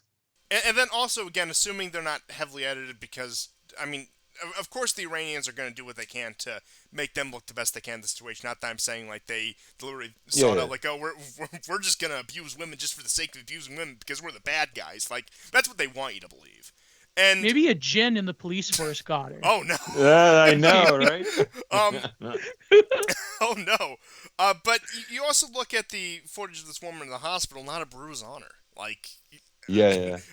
yeah, This maybe, is Tunisian cart boy yeah, all again, all over again. See, this is the thing. Bloodthirsty neocons of a particular ethnic persuasion have wanted Yeah, to go to war with Iran for how many decades now? Like so literally yeah, since many. four this, yeah. decades. At least 40 years. And all it took was awfuls in the West to see women getting hurt for them to like dance on the streets and burn their burqas and like Yeah. have another like And Mohammed also an Mossadegh. Iranian policeman with his knee on this poor woman, on Miriam's neck. We cut Can you you off, believe it? Constantine. Very sorry. Kneeled on her back 13 times. Yeah, yeah. Entire magazine of kneeling on the back. It was brutal, man. Like Whew. that got me right there. But okay, Yeah. so getting back to a modicum of seriousness, there's this dubious case of course this, and okay, let's take the Western media at its word. I can't believe I'm saying that. That the oppressive religious authorities of Iran sought out to brutalize anyone who had one infraction against their rules, and we're supposed to believe that this one case is enough to lead to nationwide protests. Now, the size of these actual protests, I know there were some physical confrontation with the actual police forces in Iran. I can't attest to that. We have seen these movements before. 2018 was the most recent major one where they tried to do this, where they tried to do the it turns out that second wave feminism is actually good when the Muslims do it. Our principal conservative voice is giving us nothing but the best here. That women's liberation is actually like we need to be on the front lines advocating for that when it happens in some country you probably can't even find on a map. But when it comes to at home, all of a sudden we support traditional values until we support civil unions. But I'll save my lambasting the conservative movement for another day now. But again, it's you see this. It's not even an original script. And what I had said to somebody else talking about this earlier is nobody has cared about women's rights or human rights, whatever the hell those terms even mean, in any substantial sense in the Muslim world since Bush was in office. Nobody has cared about that line. Obama comes in, all of a sudden you're supposed to be friendly with Muslims, all of a sudden you're supposed to embrace them and embrace diverse cultures, whatever. Also, while waging a massive drone war and massive proxy wars across the Middle East, but we don't talk about that. And bombing hospitals with children. Pakistani weddings. Weddings. Weddings. All the places where the most extreme individuals, the most dangerous and violent individuals in the world hide out. Hospitals, weddings, the usual. Listen, it was more humane for Obama to bomb that bride on her wedding day before her husband laid a hand on her. Yeah, I mean, look, tradition. Real feminism is when women get vaporized in drone strikes. No one cried more than the trans woman who actually had to press the button in Nevada. Yeah, while she's downing another Monster Energy. Yeah. That gives me mental imagery I did not need. Thank you for that. But with that being said, again, it's very easy to see through this because they bring up this narrative every 2 to 4 years. It's like an election cycle that. It's very true. The mullahs are on their last leg now, and that this indicates this. And you know what? If the police brutalizing one woman is case enough to overthrow your government, that's some real interesting narrative from the country that had the Ashley Babbitt incident. That's all I'm gonna say. Yeah. Yeah. Good point. Apparently, there's a younger class of religious authorities in Iran who emphatically hate the West and hate that other country that the West supports near their area. So I don't know if that's if the sort of liberalization of Iran, where we're gonna have hijabi influencers and we're gonna have Gulf futurism and gay Gulf futurism will be the future of Iran. I don't know if that's gonna happen. If all of a sudden they're gonna start worshiping a Hoda Mazda again. Maybe we need to if they were really effective, then the State Department would just parachute Jason Georgiani in the middle of Iran and tell him to get to work. Liberalize Iran for us, please. Talk about UFO encounters. Trust me. Don't try to tie in a Hura Mazda with UFOs, okay? Yeah, just as long as you kayfabe that stuff, it's come on, you can do it. But no, Iran is entirely. It's so cynical to me. I mean, I have sort of I read a lot of Michel Foucault's work on the Iranian Revolution, and even he was. He saw the revolutionary potential in a power block that was based in something besides the typical, the West, the typical Enlightenment schema of what a political revolution is, and how there was this decentralized node of power that was in the hands of the people very much through these demonstrations and the religious clerics constantly demonstrating on the streets. And there was this whole thing. And he actually, up until the day he died of, that one disease that affects his type of the power grids. I'm talking about energy here, not unrelated to any diseases. The power grids. Yeah, that's. Of course. Yeah. No, but he said that that basically a sort of non-Western, non-Enlightenment form of protest and revolutionary fervor that was steeped in the religious expression of that particular form of Islam in Iran, how that was sort of an exciting new way to counteract the sort of stultified Enlightenment sociopolitical like the sort of economic politics of like how revolutions start in the West. He, so, and right until the day he died of AIDS, he did not denounce, like, even though like feminist scholars would go after him or whatever, like he didn't denounce his like praise for the Ayatollah. Like literally the godfather of queer theory in the West is like praising the Ayatollah. So it's What a like, yeah. struggle. Yeah. Maybe as he was aging, he also read more Mishima. Oh, probably, yeah. I think he did actually read Mishima. I think he did. I know what you mean. Like I remember this era, and I remember reading Foucault and Baudrillard, and one of the things about Western intellectuals, and particularly the French, because I'm telling you, in the 80s, that is who people read, Yes. were French theorists. And I know for me at that time in my late teens and in my 20s and partly into my 30s, it was very exciting reading this. Mm. I had like a particular love for Baudrillard, more so than Foucault, and for that I was always accused of being a crypto-fascist. But Well, that's hey, another. look at that. I kid you not. So I reveal. So I I know that there was this sentiment. There was, if I could sum it up, there was amongst the intellectual class, there was literally boredom of their own success. If you considered them, no matter whether they wanted to call themselves deconstructionists or not, they essentially are the progeny of the French American revolutions, and they're they're almost bored of the overwhelming success of those revolutions. Yeah. And a lot of that, of course, as you know, is written in such a way that the revolution wasn't completely realized. And with Baudrillard, you have like his observation of the rise of the totalitarian state, in a sense, but he doesn't write it that way. Like he's not a libertarian in any way, which is refreshing. But um, again, the absolute success of it, and the way they control that narrative, so that like, do you either believe in these values or not?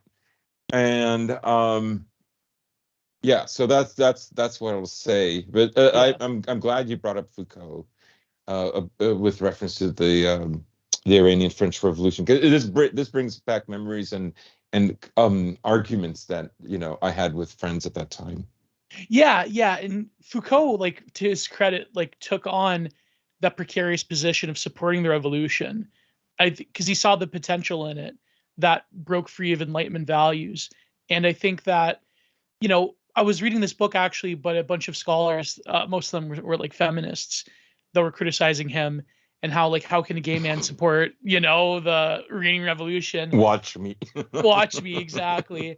And sort of like, but then Foucault at the time was rebutting them and saying like, no, women support the religious revolution because they think that the sort of like, even this is the 1980s, like Yeah. they thought that like the values of the West would essentially pollute them, and that they would pollute their own way of being as women.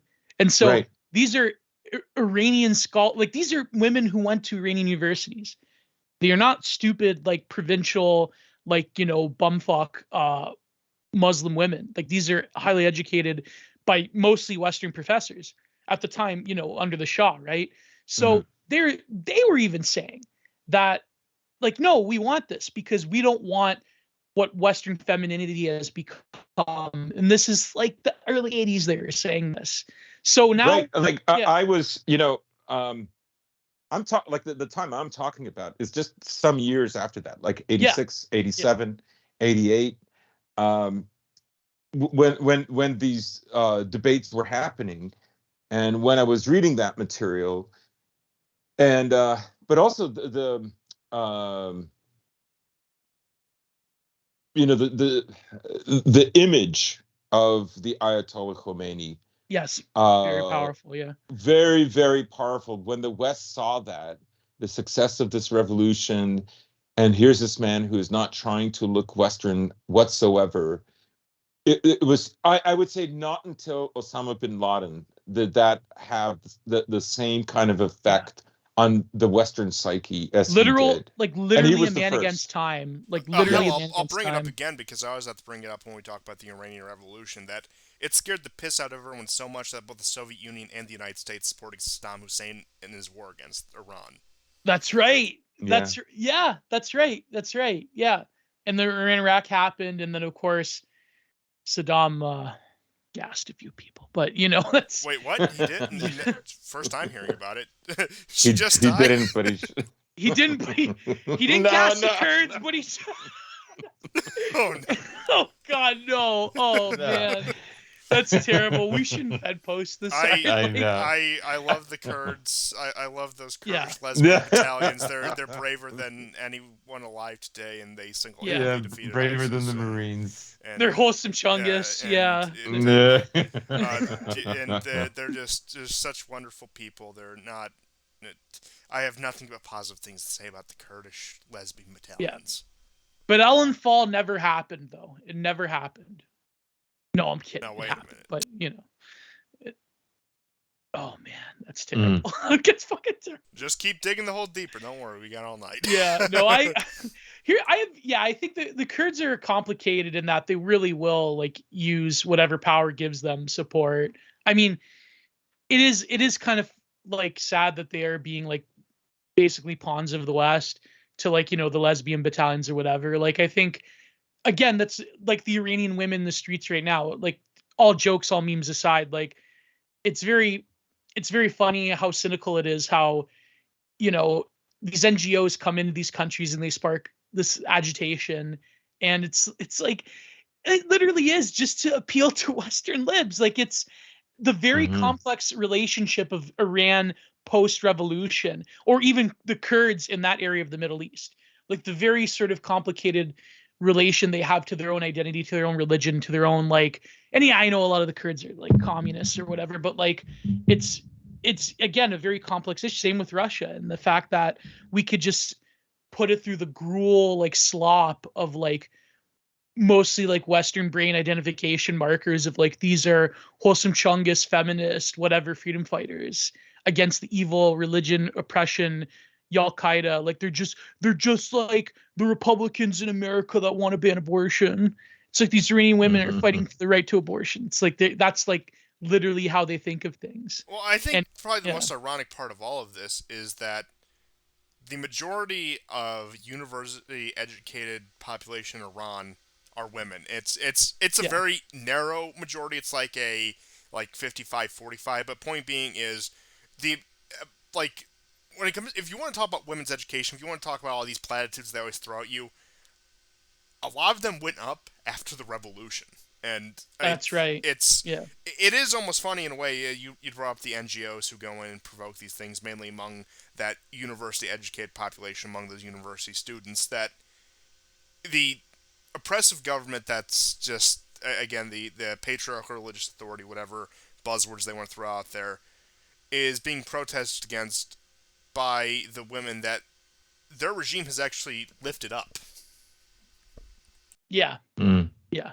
Exactly. Which it really does cut both ways in terms of it being ironic, but that's all I had on the Iran situation in general. And then I just do have a couple of news items about the U.S. and China to round out the show. If you guys have any other thoughts on Iran, the floor is yours.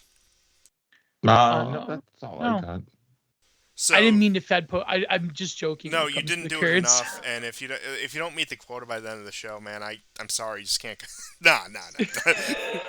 I believe in second chances, but I have a certain expectation when it comes to these things that you got to strike that right balance. If you do it too much, obviously it's within the name Fed post. If you don't do it enough, I really just can't. It's very true. I can't extend my hand. I can't cross that bridge. I can't relate to you when it comes to that. But I think you've struck that balance. I think we all struck that balance. But yeah. With that being said. But I 100% support the Ayatollahs, though. So Same. Yeah, I couldn't care less, but if I had to pick a side, I would have to concur with you too. But um, Or else. I got bigger fish to fry. Gas is like But I going have a back theory up. style justification as to why I support the idol. So, yeah. Um, but Oh. speaking of gas prices going back up, yes, the trend of the declining gas prices, courtesy of our great overlord Brandon, who brought them down for consecutive however many days after shooting them up beyond levels that they'd had ever been at. I mean, breaking How records. generous of him. I must kiss his feet. He's so generous. I weep because of how generous he is. But gas prices are going back up. You have the U.S. pushing to refill Yes. the strategic reserves at $80 a barrel. When back in 2020 during the oil bust, we were filling our strategic reserves for 35 barrel. Keep in mind that we've also been repaying debts owed to China with strategic reserve oil. You have the tentative deal of the railroad unions set to fall apart, and that if a new deal is not reached by September 29th, the Oh, railroad workers' strike will begin, according to what they're saying right now. So that still is a developing situation. They had reached a tentative agreement, but that has fallen through, and they're going to continue working until the negotiation date. If an agreement is not met by then, a strike will happen. We discussed the implications of what a railroad strike would look like in the past couple episodes. And then I'm sure this will instill confidence in everyone living under the umbrella of the American Empire that the U.S. military has reported pay shortages to its personnel and even giving resources on how to seek government aid and EBT programs for those who are having, for those in the military who are having trouble making ends meet. So, uh, on top of record low recruitment numbers in the past 2 years, you can add on higher cost of living with pay cuts. So, a very stable military institution we do have there that can go peer to peer. It can go up against Russia and China. Ignore the 2018 war games that showed the U.S. losing in both the Baltic Sea and the South China Sea handily against Russia and China, respectively. And the last news item I have, just a brief update on the Taiwan situation, is that the Senate Foreign Relations Committee agreed to send aid to Taiwan to purchase weapons. And that's just the brief I have for some of the peripheral news items. If either of you have anything else or have anything to add to those, once again, the floor is yours.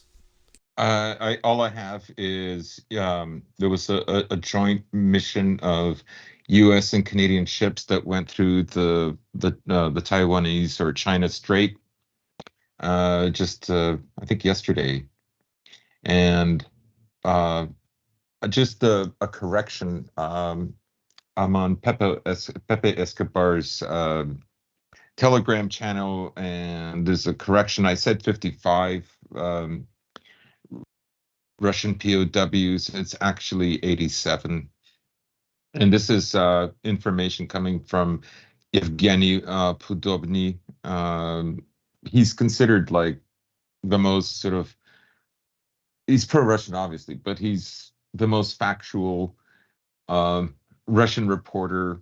Um, he does editorialize, he's happy that these guys are home, but I will say it. So it's not 55, it's 87. And one last thing.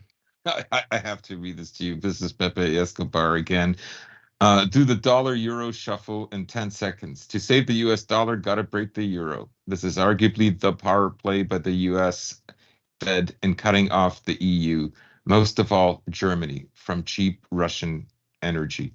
oh God. Control destruction of the European economy and its currencies. Stupid bureaucrats are so cosmically incompetent, they never saw it coming. Yeah, Burrell especially. I mean, oh God, it's It's really going to yeah, be something, man. yeah. This winter will be something. And here's the thing. Final thoughts about that. But before I go on to that, about the EU, is it true that I think by the end of the month the Saudis are cutting their like reserve, they're cutting their production by another 100,000 barrels? I think like, Yes, they are I cutting would not be production surprised. on top of a oh deal with India God, to for purchasing oil in rupees. So once again, diversifying oh on top man, of the deal they made with China and the yuan on top of the deal they made with Russia and the ruble. They're now expanding that to India as well. Oh my God. So Saudi Arabia, they're already by their like ridiculous OPEC metric are already stretched too thin. So I guess if you want to get into oil stocks, you better go now. Like, Oh yeah, perfect timing. um, Also, here's I I don't will know. say once again, Yeah. these next few months are a great window if you want to travel to Europe when things are into low season, but before all hell breaks loose. So if you want to take that dream European vacation, it's the sweet spot right now. These next Yeah. few months. Yeah. Well, me and GSP can leave the country now. So Oh, Yes, that's that's and then true. wonderful. after the I 30th, saw that news about yeah, Canada that you no longer need it's certain experimental medical treatments to enter or exit the country, and We once again. didn't even get our trucks seized. Oh wow. Here we are. nice. Um, I I wanted to get you guys on this the EU. Like having seen a lot of the economic news in the Duran news in the Duran and elsewhere. If you're a European, I think if you live in Western Europe, you should really be monumentally upset and angry at Washington, at the Americans, because really they don't give a fuck about you. The Washington does not give a shit about Europe. In fact, they view you as a burden, and they have for probably 50 years now. And I think that the fact that the Biden administration is probably willing to throw freezing Europeans under the bus this winter economically, I think if you were cynical about it, I think that anti-Americanism has to spread far and wide in Europe, in my opinion. I just think it's a fact. I think It's that, the only way they will yeah, survive. They will not survive unless they do that. yeah, but they won't do that, of Well, I think course. They there's won't only do that. two words for this that can apply. That's it's and Jover. It's NCO. No, but what do you think about that? Like, do you think that the Europeans, they should lay blame squarely at the feet of Washington and Biden and Brandon for this? There's no political leader who's going to do that. No, no. Absolutely not. And at that point, Harbeck, Burrell, none of them. yeah. No, No, no, no way. no. I mean, if you want to get into European anti-Americans, especially Western European anti-Americanism, you have to deal with the, I guess for lack of better terms, collaborators first. You need to take care of the people in Brussels and London before you can even start pointing Yeah, at Washington. Because although, once again, well, that's the root of the problems. Think about the people who directly facilitate that. yeah. Well, von der Leyen, she's directly in the pocket of Washington, is Oh, she not? absolutely. Yeah, yeah. So, well, Britain has always been in the pocket of America for a long, long time now, and I don't know.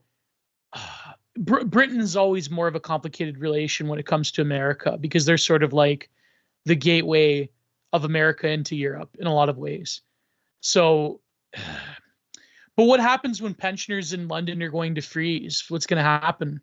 It's like it's ridiculous, and yeah, it's I don't know what's going to happen this winter. This winter is going to be pretty fucked up in Europe, I think. Yeah, but that's what I mean. It's just the monumental stupidity of the European leadership combined with the absolute cynicism of the current regime in Washington that really could care less about Europeans. I mean, I can't stress that enough. It's just, it's insanity. And the fact that the Americans are willing to let the Eurozone economy get murdered over this civilizational war against Russia is quite something else. You know. Once again, and I don't have the maps on me, the infamous maps that I would post and the projections of a Trump presidency and a non-Trump presidency upon the direction Europe would take. You could say, as contentious things may have been between Trump and Merkel, Trump throwing his little starburst at Merkel.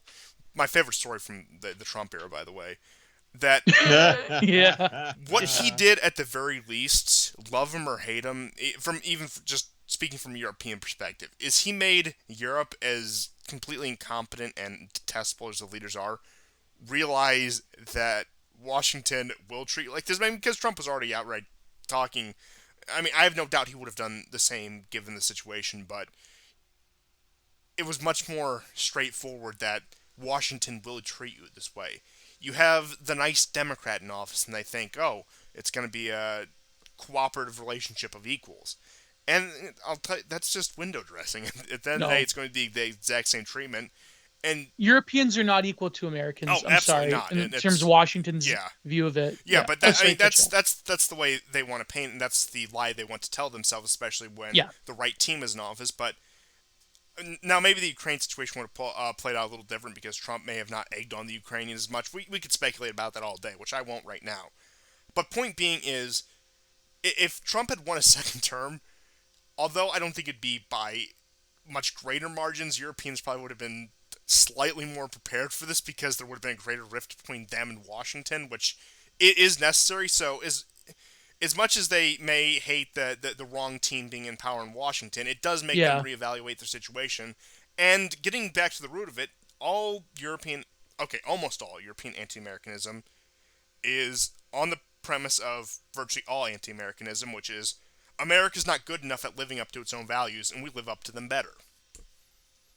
Yeah, and Americans are stupid, religious bigots, blah blah blah. Like that's what's so. But then again, I can't empathize with Europors too much because it's like their monumental hatred of Trump and the Republicans, and whenever the media tells them about it, yeah, to them Biden was like, oh yeah, finally, like a more of a whatever tolerant liberal like managerial leader is in office now.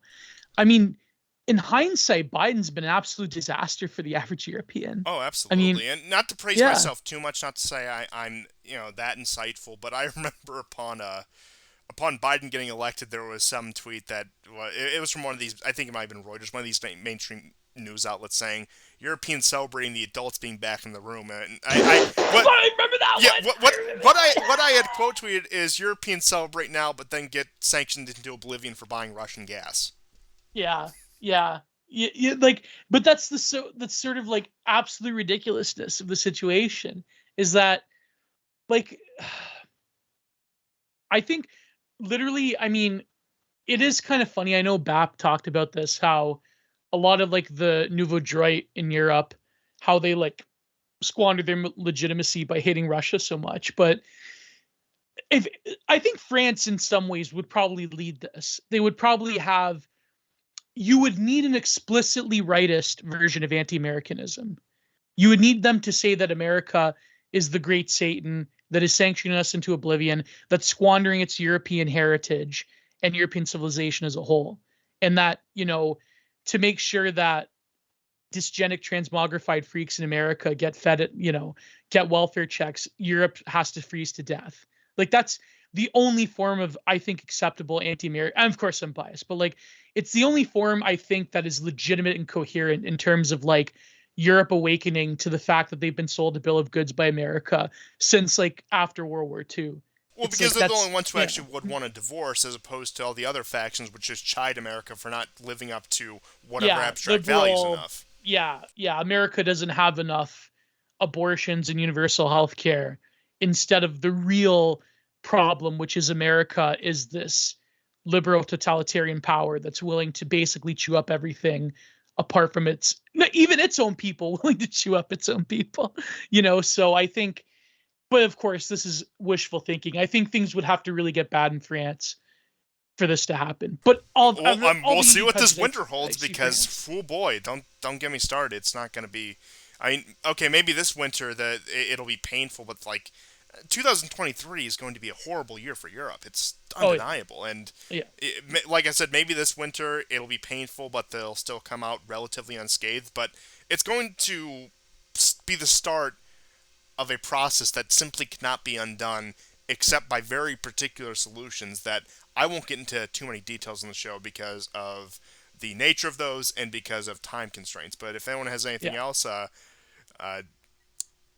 would be If the time. if If not, I can go ahead and wrap it up. yeah, one last thing, like to add to your point, Constantine, if a very very bad downturn for Europe happens in 2023, and if Russia secures significant territorial victories in Bakhmut, Zaporozhye, if they retake Kharkov, which I don't think they probably will, but maybe they will, and if they're on the foothold of Odessa, I think that the European right wing, in France in particular, probably has a good opportunity. If Macron loses significantly in certain referendums in 2023, I think that given economic downturns, things. I think France would probably be the generator of, and France always is the generator of new thought Oh, in the continent of Europe. absolutely. And you even saw Yeah, it during, once again, the Trump era, where Macron, throughout 2019, 2020, was very conciliatory with Russia. The most yeah, conciliatory you've seen a Western leader be with Russia ever since the Crimea crisis. And that was on topics particularly related to Libya and Turkey. But that's yeah, right. and Yes, but again, like it was like it wasn't a warm relationship by any objective measure, but by comparison, it was the warmest relationship you've seen between any Western Russian leader since yeah, before Crimea. And if 2023 is a bad year economically, which it almost certainly will be for Europe, and if Russia sees great success both politically and militarily in Ukraine, there's great potential for the rules to be rewritten in Europe. yeah, yeah. But when it comes to Britain, though, I have nothing but black pills for Britain. I hate Oh, to say it. All my English Yeah. friends. I have a lot of friends in Britain. One of my best friends in the world, Matthew the Stout, is in Britain.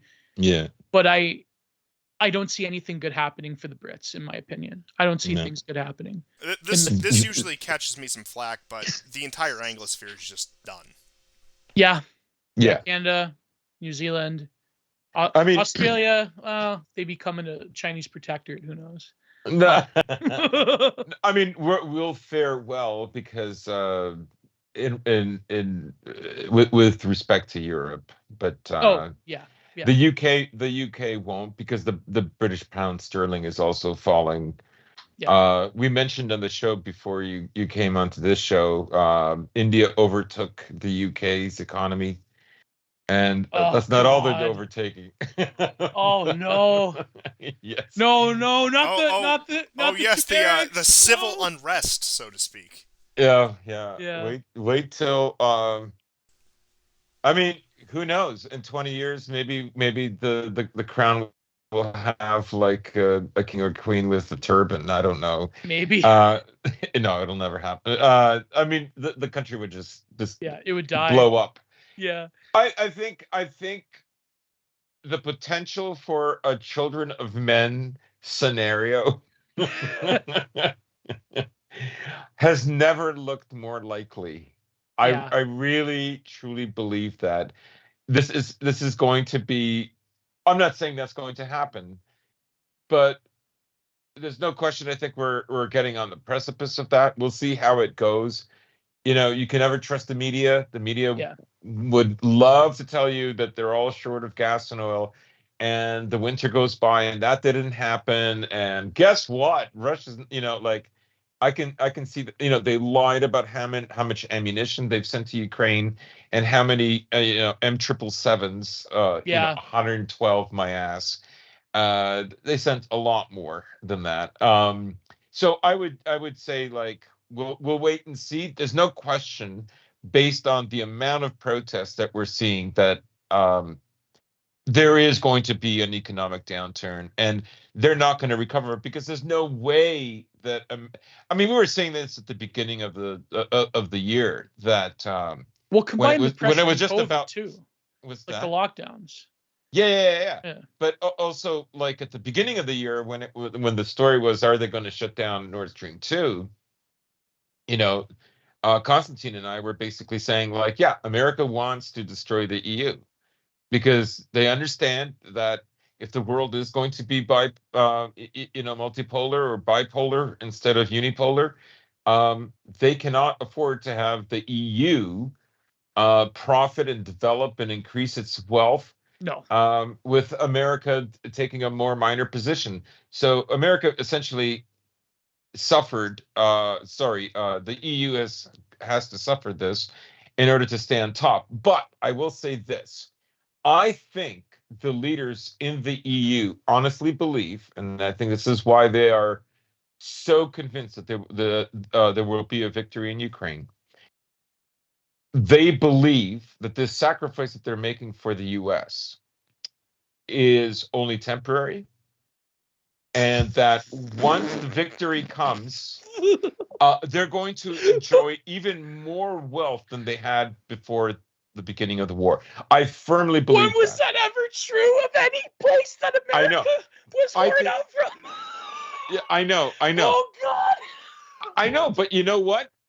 There's a lot of Ukrainians that are willing to die in the tens of thousands because they really Libya, believe that. Iraq, Yeah. Afghanistan, Stunning Vietnam. successes. I would love to live in any of those places. I'm sure standard of living through the roof. You know, it turns out when you level everything and start from the ground up, the only place you can go is up.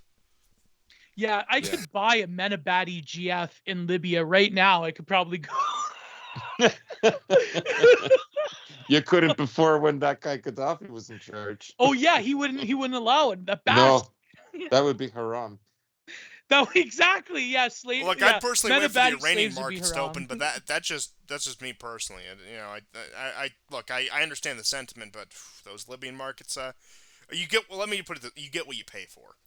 Yeah. You gotta know someone that has the best price on the Menabatis there. Yeah. Just keep right taking that before whole they paper, hit why don't we? Instagram. Yeah, that's right. You gotta get him pure. Fuck. No, but like but that's like the tragedy of it. Like, when has that ever been true? When has any country opened up its fucking sphincter to America when they've actually benefited from it in the past, like, I would say 20 or 30 years? When has this happened? Well, I mean, there's been projections that Right. this war is probably going to go to 2030, Yeah. and by that point, Russia will lose, and there will be a destruction of Russia. Russia will balkanize and break up. implode it and balkanize in 5 or 6 different countries, and then we get all the resources. They firmly And then believe gay that. marriage is I think the legalized. leadership literally believes that they Yeah. are so close to It'll that be in happening. the 90s plus 11. Yeah. Yeah. Don't believe your lying eyes, I'm sure, is what they told Zelensky. Hang on. A lot of people will die, but the future will be secured. You just A lot of have to people will do die. this. You may get a cruise missile coming your way, but don't worry. Like, just hold on in the bunker. Just You don't want Azov to get angry at you, do you? yeah, don't listen. You just got to surround yourself with right sector fanatics just a little bit longer. You don't want to make them angry. You know, Ben Stiller's not going to save your ass. You know, leave Sean you alone. Sean Penn isn't going to drag you out of the Azov bunker.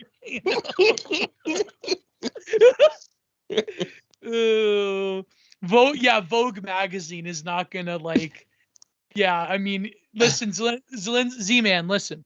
Just listen, just pretend long enough, maybe get a spinny wheel tattoo. I don't know if that'll work, but maybe just hold on, you know. But listen, we won't cut off your supply of Merlot and other substances. Yeah. Don't worry about it.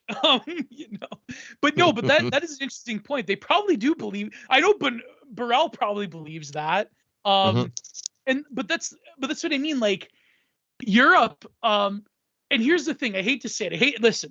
I hate to disagree with my fellow right wingers, but I don't really think the American government gives a fuck that Europeans are white people. I think they don't. I think, you know why? Yeah. Because America's already deracinated. Like, yeah, America, like, Washington already hates you as a white person. Why would they care about white people in Europe? Why? I know. Like, yeah. Oh man. Oh, Yeah, so absolutely. But this is the equation. Listen, I know this is controversial.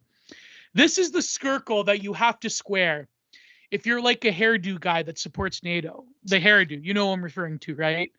Mr. NATO Wave, right? The hairdo. Oh yeah. Oh yes. Yeah, the hairdo. This is the circle we have to square. Yeah. This is the hairdo. This is what you have to believe in. Okay. On the one end, the American government deeply hates white people for a variety of reasons and wants to disenfranchise you and destroy your monuments and your culture. Okay. On the one hand, but on the other hand, the American government deeply cares about Europeans and has a solidarity with them because they're white people. So I don't know. Well, look, there's one way you can square this circle. A Russian woman broke my heart. Yeah. If that didn't drive home the point, I think that should take care of. No Ukrainian woman ever broke my heart, so that's and took my kids away. But yeah, that's oh man, no, but that's what I mean. Like, all these people that say that America has, I think the American people probably do, but when it comes to the government of Washington, which this is what I think that a lot of heritage Americans and a lot of like let's, I've told this, I'm like literally the son of an Ellis Islander. I think like the people of America definitely feel that when it comes down to like the war of civilizations, that we're probably better off aligning ourselves with people in Europe than anywhere else in the world. Maybe Japan, but like, but the government of America like does not give a shit. Like you're Like, just what does Spencer even believe? Like, I mean, this is a simulacrum, right? Like, yeah, um, the American government has always sponsored like right-wing groups in Europe ever since the outcome of World War II, yeah, Gladio, yeah. right? That project is not going to stop now, right? Hmm. And Hmm. yeah, if you try that shit in America, you go to jail. Right. But you can Oh, try especially in that shit. Canada. Yeah, Yeah, you go to I jail. mean, Yeah. they even want them to go there. They want them to go and die in Ukraine. Yeah. Yeah. I'd imagine It's- I'd imagine there's right-wing identitarian groups in Quebec that probably are white nationalists. yeah, Not like the meme bullshit at like Diaglom, which is just a joke. Like I'm talking like actual like Sons of Odin, whatever, that have probably been sent off to Ukraine. I can imagine that. they know they want to go anyways, Yeah, right? exactly. So there you go. There you go. Go ahead. Yeah, Die for two our birds, cause. one stone. Yeah, well, in the Canadian context, two birds stoned at once. So Yeah, you can wear the black sun in Ukraine. Nothing will happen. yeah, and you will die for a noble, valiant cause of Western liberalism, even as a white nationalist. So Oh, it's it's it's it's it's the perfect agreement. I couldn't have come up with a better one myself, but we are pushing 2.5 Yeah. hours. So yeah, if everyone has yeah, final thoughts, if anyone, of course, our good friend Gio once again kind enough to join us. If he has any Thank last you. minute plugs he'd like to make, yeah. it's your time. Well, it's going to be released tomorrow. So at the time of recording, uh, go to my channel today. I had me and Prude did our show, me and Prudentialist, the Digital Archipelago. We talked about the political and art criticism book, Deculturation. And on Wednesday, a very amazing theory cell driven discussion I had with Zoomer Schopenhauer, where Oh, he's we, good. yeah, yeah, we talked about his article in Firstness about political metastability. We talk about his post-Kantian defense of scientism. We talk about, well, actually talk about the history of Britain and the S&P, which got pretty spicy. Um, Yeah. and we talk about a bunch of different topics. And next week, probably have another Content Mining with Stain Haynes, but also, this is the first time I'm announcing it. I've set up a stream with Patrick Casey on Restoring Order. So I'm going to Oh, appear, nice. yeah, going to appear on Restoring Order next week, hopefully. So I saw him with Prude. That was yeah, pretty it was good. amazing stream with Prudentialist. Yeah. Hmm. And tomorrow Prude is with TR Hudson. And I think you guys would enjoy this Sunday. Prude is having a stream with our good friend Felix Fairmont on the Aegean Sea. Is how do you pronounce it? The Turkish. Yeah, What's going on with Aegean. Turkey and Greece? Yeah, the Yeah. sea issue. Is that Yeah. the Aegean? Is that how you pronounce it? Aegean? Aegean Yeah, yeah, Yeah. yeah. So there, because Prude every Sunday does the or geopolitical. Aegean. Aegean, yes.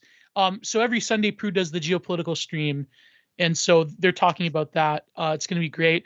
So a lot of things coming up. Again, I wanted to jump on because I wanted to talk explicitly about the situation now that partial mobilization, and we didn't get to like we got a little bit to the potential future of what might happen and why they're announcing and what would happen after the votes in these contested areas occur. I mean, time will only tell. And I think history this month and next month are going to happen quite quickly. We're going to see a lot of historical developments, I feel, and before the winter.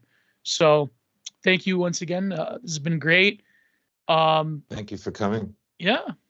Always And always a pleasure to have you on. It's always a interesting time, always an interesting conversation. And with that being said, we will see you all on next episode of the War Report. And goodbye.